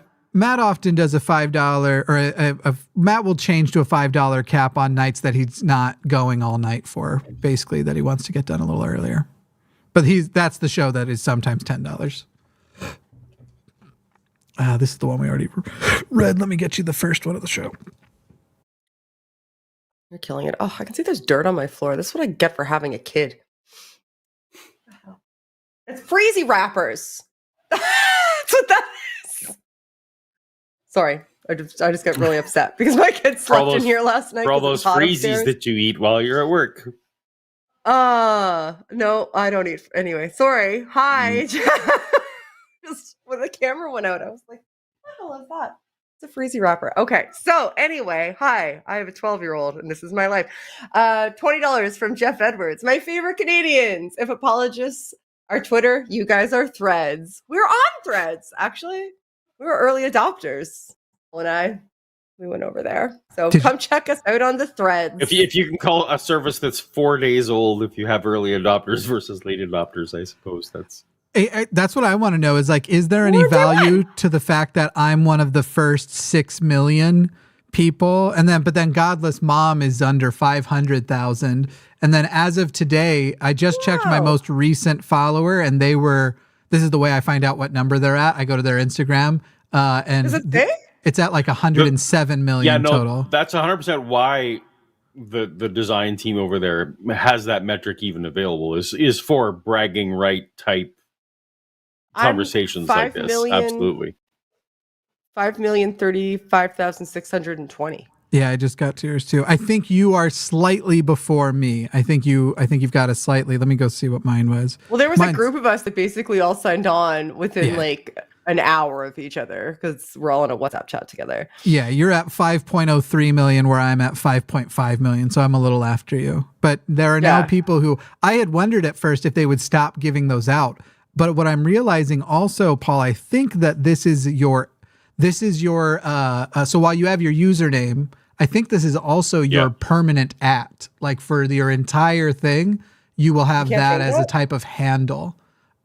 You can change your username. Mine's still Jimmy A. Snow, but you'll have an identifier that never changes. That's just simply numeric. I'd be a little surprised about that. Jimmy is a computer science person for most of my life because what you don't want the public to be able, if you want to prevent bots from being able to cycle through things, what you don't put out as unique qualifiers are incremental numbers. Like that's a huge mistake. So I'm guessing, given that I know people on the team, that's not something they would do. But it's conspicuous to me that in attendance with the number is their new @ sign right next to it on the thing. So it literally is saying you are Threads creator 5,535,215. Yeah. And then when you click it, it tells you that as well. I've had the same thought. It's incredibly problematic if that is what they've done. So unless of course they can filter it out and recycle the unused or recycle the ones that were stolen. But even so, what you don't want to be able to create a bot, right? You don't want to create a bot that's saying, I'm going to start at 1 and then analyze that channel and start at 2 and analyze that channel, even if like it doesn't matter about the reuse of numbers. That's why YouTube doesn't do. That's why YouTube gives you that weird like numbers, right? It's not some sequential number that this is video number or whatever. It's a. Do you want to see something strange? Do you have your phone in front of you? Yes, I do. Do you follow Apostasy on Instagram? I don't know. I barely use Instagram. Yeah. At all. I forgot I had it until I had to sign up for Threads. Go look at her profile, and everybody else who's watching, go look and follow. But it's APOSTACIE, the way you would expect it, except for Stacy with an IE instead of a Y. Her. Look at her. Look at her badge. It just says @ Hers, for some reason, did not generate a number, and I've not seen a single other person that has this. It'll still take you to it if you hit it. It'll still take you to her Threads account, but her Threads badge is without a number. Maybe she was so early. No, she was after me. She followed in response to a message I put out. Oh, you send messages. That's right. I'm in that WhatsApp chat too. I think it was an Instagram post or something. I put out a thing that said like, I'm on Threads. Here I am. Yeah. It's very weird. It's a strange thing. And last thing I have to say about Threads, I posted the funniest meme that anybody has come up with all year, where I took the "Don't Tread on Me" steak and I redrew it in the shape of the Threads logo, and then I put the caption "Don't Thread on Me," and that is objectively hilarious and deserved to go viral and did not go viral, and I'm sad. I'm sorry. I know. Did you see it? You're a genius. I did. I saw it on Facebook because I'm 100.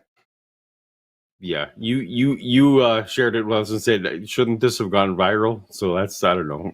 Yeah. Yeah, like how Jimmy just asserts, I'm a genius. No, I didn't say I'm a genius. If anything, I'm saying appreciate mine. I'm saying this is a clam, and I've finally given you all a pearl, and you shit on it like it was made of plastic. Appreciate me. It was very funny, but I don't get the "don't tread on me" part. I don't think I'm American enough for it. I had to Google it. Oh, that's the libertarian flag in America. I had no idea. And it's like, it's recycled from the Revolutionary War, and it's meant to be this like, if the government gets too big, we'll take it back by force. And so it's something you see a lot of on the back of a ton of trucks here, like as the bumper sticker. Yeah. Yeah. Maybe I found the problem. That's where all the best things go. I'm sorry. It's so funny. Anyway, here's more super chats. Very funny. Paul, it's your turn. I don't know how to say that name. Vabov Pandy will go with maybe. Love you both. I have a job and volunteer for 2 NGO. I also don't know what that is, but I want to learn more. What should be a method for me to fact check theists quickly? Fact checking theists is no different than any fact checking. I advocate for something called like source methodology, where you're basically, what was the source for that, and what was the source for that, and what was the source for that, until you finally find what the original source is. And usually in that process, you can evaluate whether the claim has merit or not. And that doesn't matter if it doesn't matter if it's advertising claim or a Christian claim or a claim about nutrition or anything. Those are basically how did you come to know that is sort of the question. I don't think there's a shortcut for acquiring accurate knowledge, nor do I think there should be. I agree with Paul. Source methodology, and I mean, the fact check us too. Like whatever we say, like maybe right. Like I could be full of crap. I'm sure I have been in the past. I've been wrong about stuff. I've had people write things in the comments section of my videos, and I'm like, oh yeah, crap, I did get that wrong. I correct things. Or that, like, comment sections of Colin shows, and I got stuff wrong, and I'm like, oh, I should look that up. You're right. If quickly is what you need, I mean, you can also often type in the claim into Google and add the word debunked, and at least you can very quickly find. You can quickly find if other people have done the work to look at the same claims in a Snopes style work, but. Yeah, but you can't trust all of those either. But then you're just taking that on authority, and someone would rightfully, someone would rightfully press you on how did you know that? So yeah. So the answer is I'm sorry, but acquire knowledge using source methodology. I'm just saying this took me like an hour. It took me like an hour to make. I put so much work into one meme. Oh my God. If I had cookies, I would give you all of them right now, Jimmy. You did a really good job. Thank you. Look, this is the logo. This is the new logo.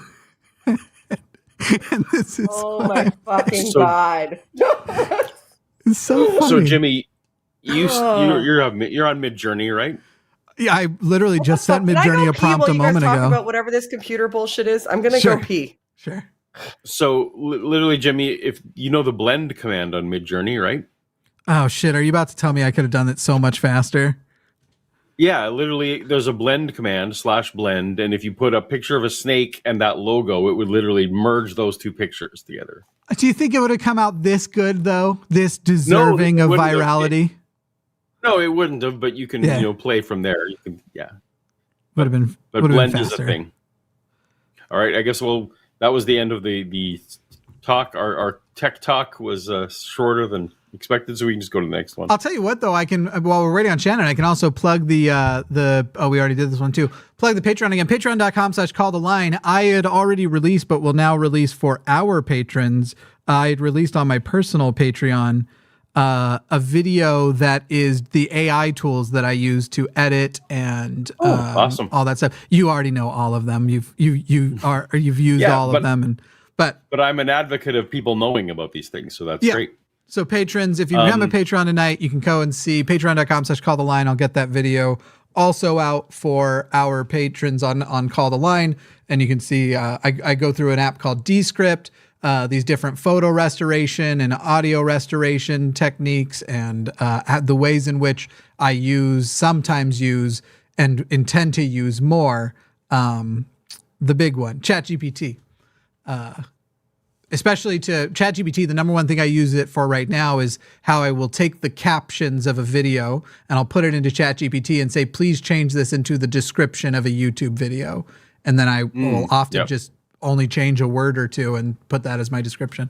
In case anybody wonders what my life is like, these two are in a group chat with Vice Rhino and John from Godless Engineer, and this is like half of that group chat. It's like, how did you make that picture? Did you see the picture I made? What are you guys using?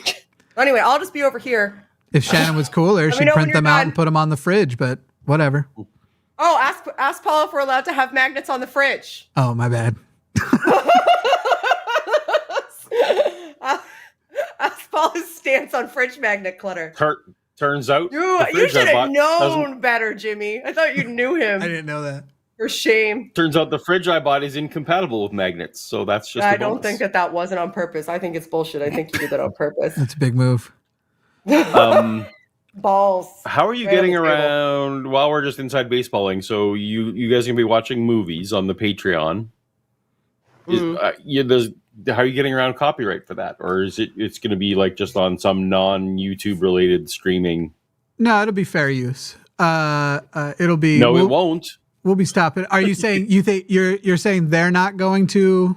You think that they're going to jump in and prevent us from doing something? I have tried this before. Who's going to stop us? Directly on Patreon. I've tried this before on YouTube, and the streams just end. So anyway, yeah, on YouTube for sure.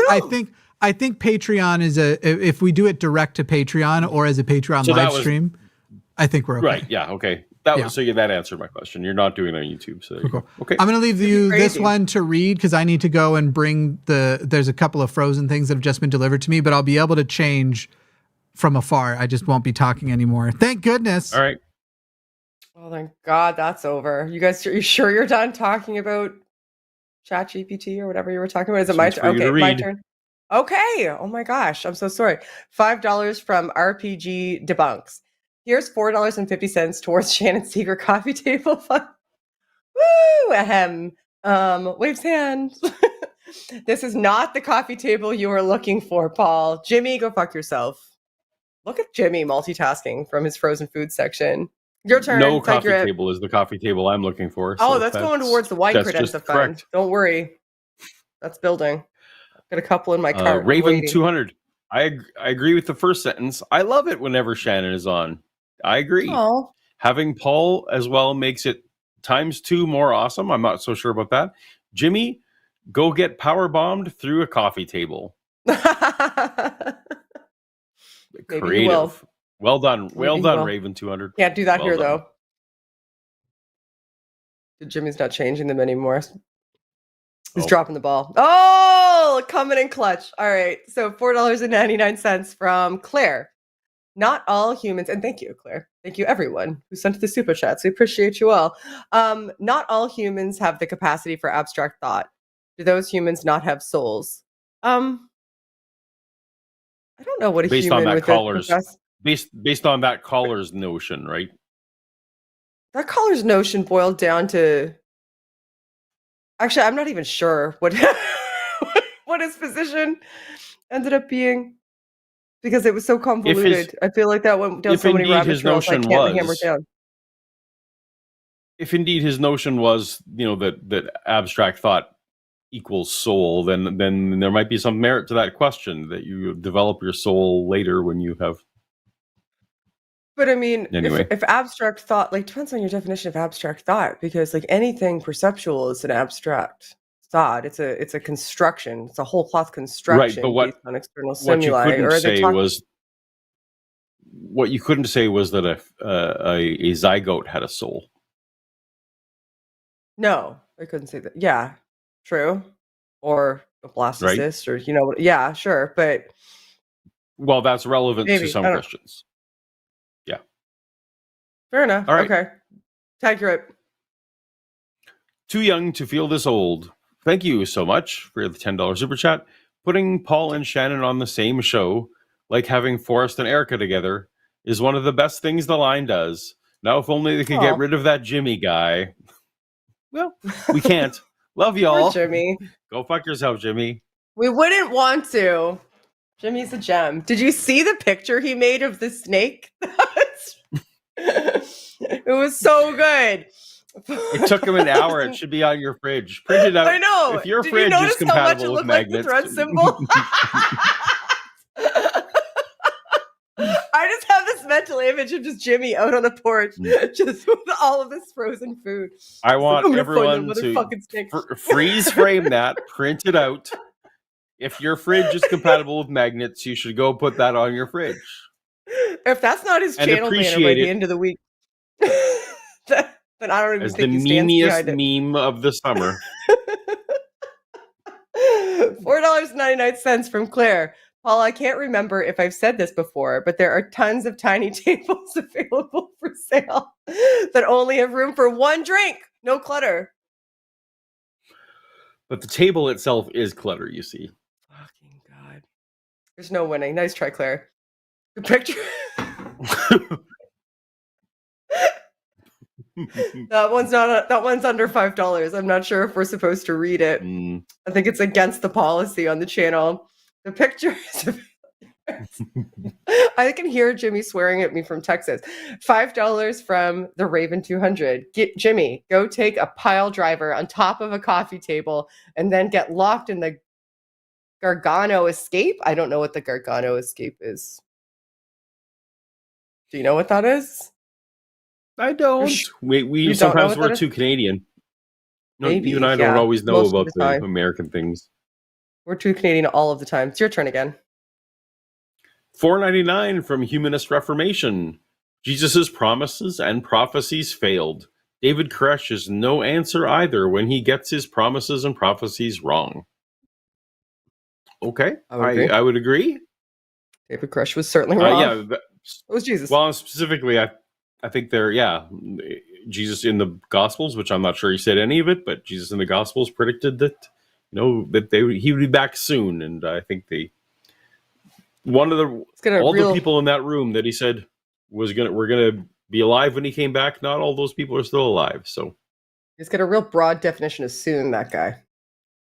Yep. Indeed. $10 from Trudy. Thank you, Trudy. How can anything less than fundamentalism be considered Christianity? Atheist asking. I'm intolerant of teaching kids religion. I think if there's anything that makes a Christian, it's pointing at the other Christians and saying they're not Christian. That's the only thing consistent about Christianity. That's right. Is that all of them think all the other Christians are Christian. Right. I was going to say it's not up to us to gatekeep other people's labels, but maybe. That's the question. Do you think labels except for Christian? Yeah. Do you think that other people who say that they are your label aren't your label? Then you might be a Christian. Yeah. Do you think there's anybody who says that they're a Christian who isn't? Or do you think all people who say they're a Christian are? That would be a better one. Well, that means you're an atheist. That's what my position. Everyone who says they're a Christian are. So. Yeah, I mean that's a fair position. I think that's a reasonable position to hold. That if you say you're a Christian, that makes you one. But what do I know? I'm not a Christian anymore, and I never was, because I'm suppressing the truth and unrighteousness, and I just want to sin. And somebody hurt me. Yeah, and you were sitting you were looking out the window at the atheist with ice cream.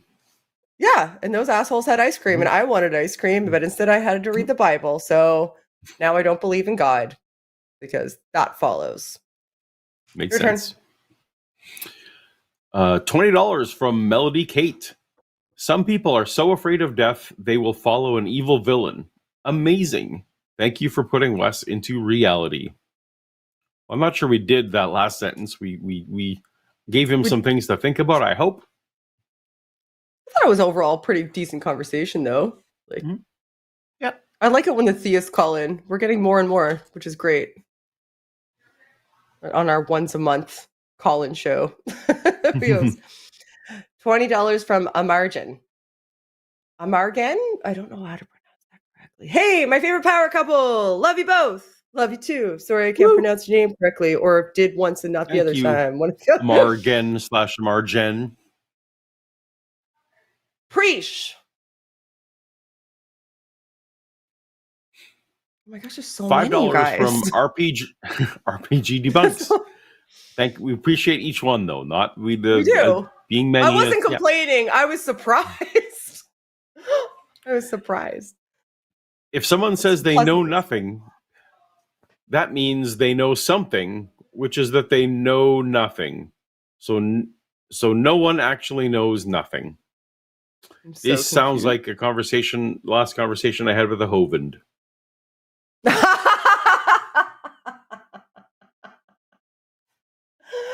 Can you say with the good one? No, you can't, can you? There's no good one. There's just no good one.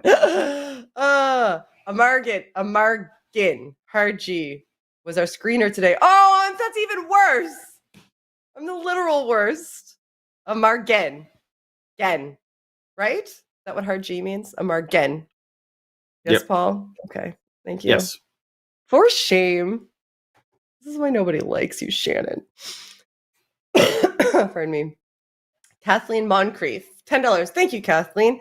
I just got here and I don't know what's happening yet, so I'll just say coffee table. Thumbs up. Thumbs up for coffee tables. I was here the whole time and I don't know what's happening. That's wow, fair. $50. Wow. Guys. From Rosina Keller. Would aliens have a placenta? I'd ask any alien that claims to be an alien to show me their midriff. Well, that might just be that might be an inappropriate question. You can't just walk up to humans and say, "Show me your midriff." So we don't know. Yeah, or placenta. But, when you only have a placenta when you're with child, also. Yeah, aliens may well, they may. Well, there could be intelligent species on Earth that come from reptile-style eggs or something like that. Yeah, there's no reason to think that. We're missing Jimmy on this. It's a very mammal-based. Jimmy had so many thoughts about. Do marsupials even have placentas? I don't know the answer to that question. I don't know enough about marsupial biology. To make even an educated guess. There we go. But hey, ask an alien to see their midriff. That sounds like the opening to some kind of sci-fi show. Yeah, it's on Pornhub. What kind of sci-fi shows have you been watching? What were you doing at Star Wars? Were you even at Star Wars? At Star Wars.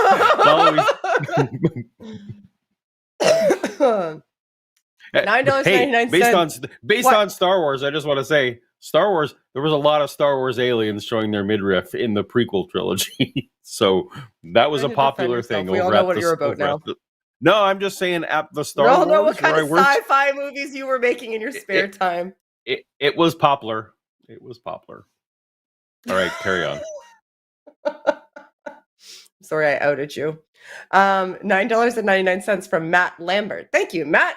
Love you guys. I want to call in, but I don't really have much to talk about. Paul, what's your favorite example of ancient Greek parallel in the New Testament? Oh, he must have watched your McDonald video. I think the easiest one to demonstrate to a Christian is the Dionysus water to wine miracle at a wedding. I think that's the one that is most conclusively parallel, shall we say. Like some of the other ones, like the other ones are sort of miracles of feedings that are very broadly based, or other dying and rising type things, which are a little bit more, hit a little more close to home. I think that water to wine one is just so obviously the same story that would be my favorite one. Yeah. And if you like Dr. McDonald, Matt, the last conversation I had on my channel, which, because I'm so busy, I haven't put out content since April, but so it was in April, was with Dr. McDonald. It was interesting to chat with about, like, I'm still not sure where I land on, like, I don't think I'd go as far as him, but he made a lot of sense to me that, like, I don't think that you could be a Greek author of that time and not be influenced by the, like, the Greek mythological literature. I just don't think that you could, because you would have been learning to read and write by reading it and transcribing it and surrounded by it, and like that ethos would have been embedded in you. So it would be weird to not have some degree of influence. Anywho, all right. So $5 from I Killed Earl. Hi, I Killed Earl. Team Wine Tuffet. That is all. Smooches. Thank you. I am going to, this is blueberry wine that I'm drinking today that I bought several weeks ago at the cottage that I haven't been drinking, but we had a very long day, and I decided once everybody started talking about ChatGPT that I was going to go get more. So now I have it. Correct me if I'm wrong, tuffets are some form of living room furniture, right? Tuffet is like a seat. Like Little Miss Muffet sat on a tuffet. So tuffet is like a cushiony seat. So that I'm going to put next to my wine buffet so that I can drink wine while I'm sitting comfortably directly next to my wine. Seems problematic if it's cushioned, but that's all right. Maybe I just Why is that problematic? Why are cushions problematic? Wine. Well, no, if you're putting wine on a cushion, seems problematic to me. No, I'm going to sit on the cushion while I drink the wine. That's going to be in my wine credenza. It's going to be an accompaniment. All right. It's an accessory. Since I can't have a table, I'm just going to get every other furniture accessory known to man and jam them all into the corner of the house. But we won't have a coffee table, so it'll be fine. $10 from More Than a Flame. Would it send a better message to say, do thread on me? I don't know, because I didn't get the thread on me analogy to begin with, because I suck. What are libertarians? Then you get libertarians are ones that basically don't think we should have government at all. Oh. No, because no, the joke was that this is the new Twitter logo. That is why. There it is. In case anybody was wondering where this glorious artwork came from, if you have just tuned in, this is courtesy of our producer, one Jimothy Snowden. $4.99 from Claire. Thanks again, Claire. Maybe Paul is clutter.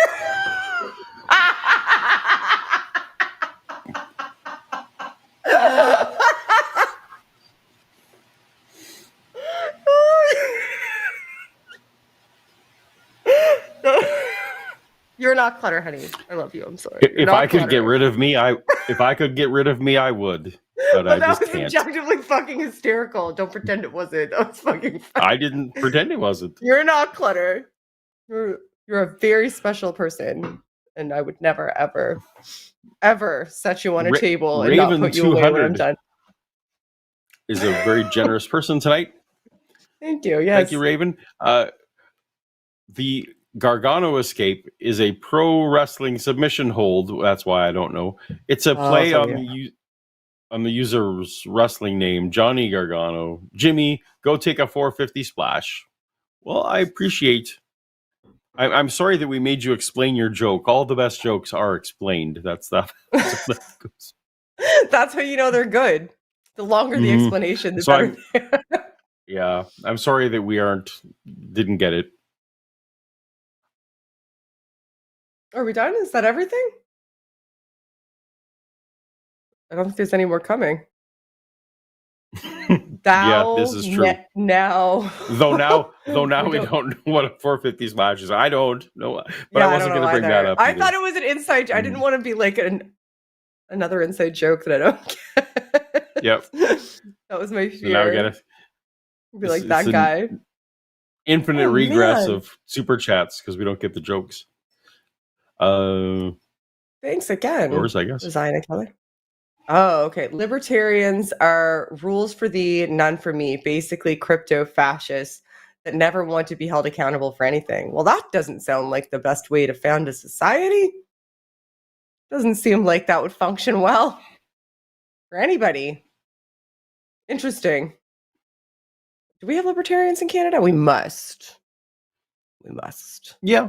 I don't know if we do. Yeah. We must. Yeah, you were in Alberta. I was in Alberta. I didn't spend a lot of time in political discourse in Alberta. But that's like our Texas. That's the place they would be, I suppose. Yep. Yeah, I guess that is it for Super Chat. So, all right. We did it. Squad. We did it. Woo! Only 2.5 hours. That's not so bad. And thank you to all of the mods. Thank you to everybody who is modding the chat. This chat is always the best chat. You guys do such a good job of curating a great experience for everybody who catches this show live. So thank you for all your hard work. We are super appreciative of you. And thank you to Amargan, who I am so sorry. I didn't know how to pronounce your name. I'm the actual worst, and you can take it out on me later, and I'm sorry. But we're super appreciative of you for doing all of the hard work this evening. Thank you to Paul from Apologia. Paul, why don't you tell all the people who you are and where they can find you after this show? Apologia, if we're just going to miss all the G's. Hello, Gaia. I'm sorry, what was the question? I missed it. Who are you? And what do you do? Where can people find you? I'm Clutter. No matter how you pronounce it, you can find me on the YouTubes at Paulogia, Paulogia. And I also have Apologia Live. So you can either see me in cartoon form on the main channel or in this style on Apologia Live. You can go subscribe to that one if you haven't already. I really enjoy Apologia Live. One of my favorite Apologia Live show is Toast to Toast AM. I think that's my favorite thing you do. And it's mostly because I like Dave more than you, but that's okay. Oh, $5 from from Jamie, $5. Libertarians took over a town in New Hampshire and got it overrun. That is a story that I would love to hear. Like, I need to. That sounds like a limited series on. I want the Netflix miniseries on that one. The Bears were like, "We make the rules now, then, bitches." They just came in. Jamie, thank you for letting me know that, because I now have to look that up, like, basically as soon as this is over, and see what the fuck. Oh my god, that's funny. I just almost died because that was so funny. And as you can see across the screen, all of our amazing patrons are scrolling across the screen. Thank you to Jimmy for producing this evening. And don't forget that if we get 700 patrons, Matt will get the cat tattoo. And I need that to happen. I need it to happen deep in my heart. I think we all need that to happen. You could just, but it's just 700 patrons. Like, you could be a patron for $1 a month. You could do it. It's worth it so that I can have this.